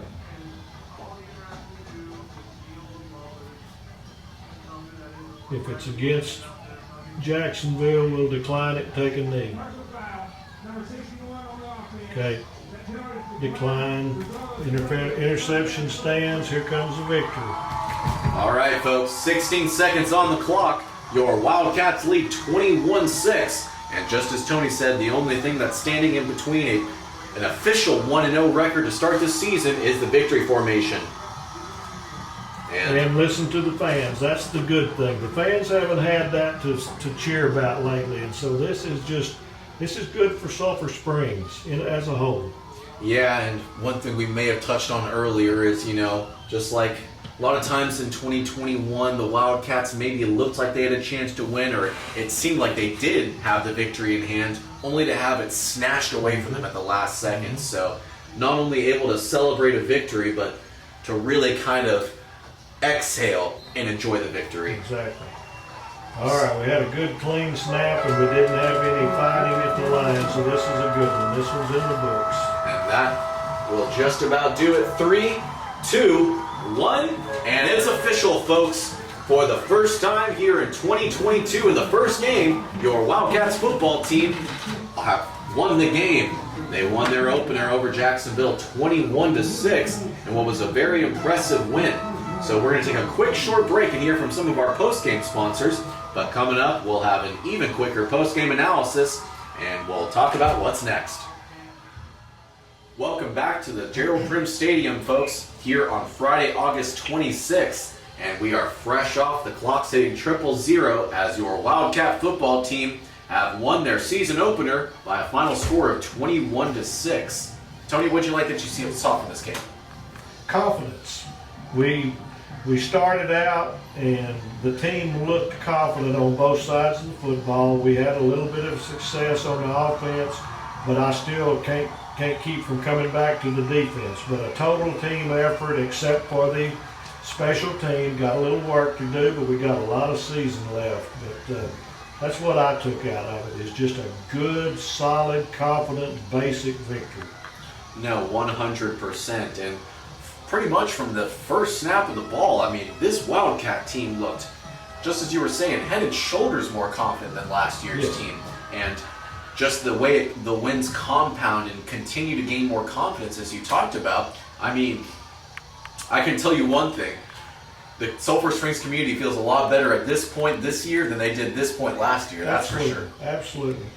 No questions asked. And the biggest thing now is going into that locker room, those kids have confidence, which is going to let them go into practice, go into the film, and get ready for the next one. It's just so much easier when you can see some of the success after you've put the work in. So I wanted to check just to be sure. The lowest number of points that the Wildcat defense gave up last year was 24 and then 25. Yes, 24 and 25. And in their season opener this year, 6. 6, and it was on a big play. So that's the thing. That was they had a chance to pitch a shutout, and Jacksonville is not a bad offensive team. So that was what was impressive, and we did it with a 3-man, 8-back alignment, and not many schools do that. So now the other schools have got to start practicing for that too, which gives us an advantage. But I just keep coming back to confidence. yes, absolutely. Very confident. And folks here, up here in the Bill Bradford press box, are pretty excited about this win. And hard not to be, as the Wildcats able to string some plays on offense and obviously turn those into drives and points, able to capitalize on big plays both on defense and on special teams. I mean, I cannot gush enough about this season opener, folks. It was maybe not the prettiest or best win you'll ever see, but it was definitely a solid win, that's for sure. And we look at the Jacksonville team over there. That's unfortunately been the Sulphur Springs team lately. They put in just as hard a work as Sulphur Springs did, and yet, again, we go back to culture a little bit. They're trying to grasp right now, and so we have such a different attitude over in our locker room right now, which just gives hope to the whole season. So it's just it's a great feeling right now. I'm proud of the kids and the new staff, and proud for the fans.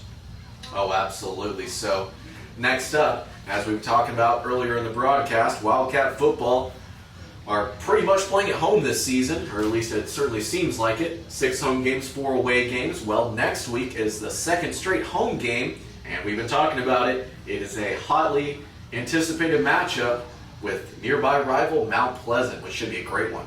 Absolutely, and it doesn't matter what kind of team they have, it's still Mount Pleasant. Again, I'm an old Wildcat. You can't ever beat Mount Pleasant enough, and they've been down some, but it doesn't matter. We want to come out here, we want to capitalize on our success tonight, get off to a 2-0 start, and just really light things up.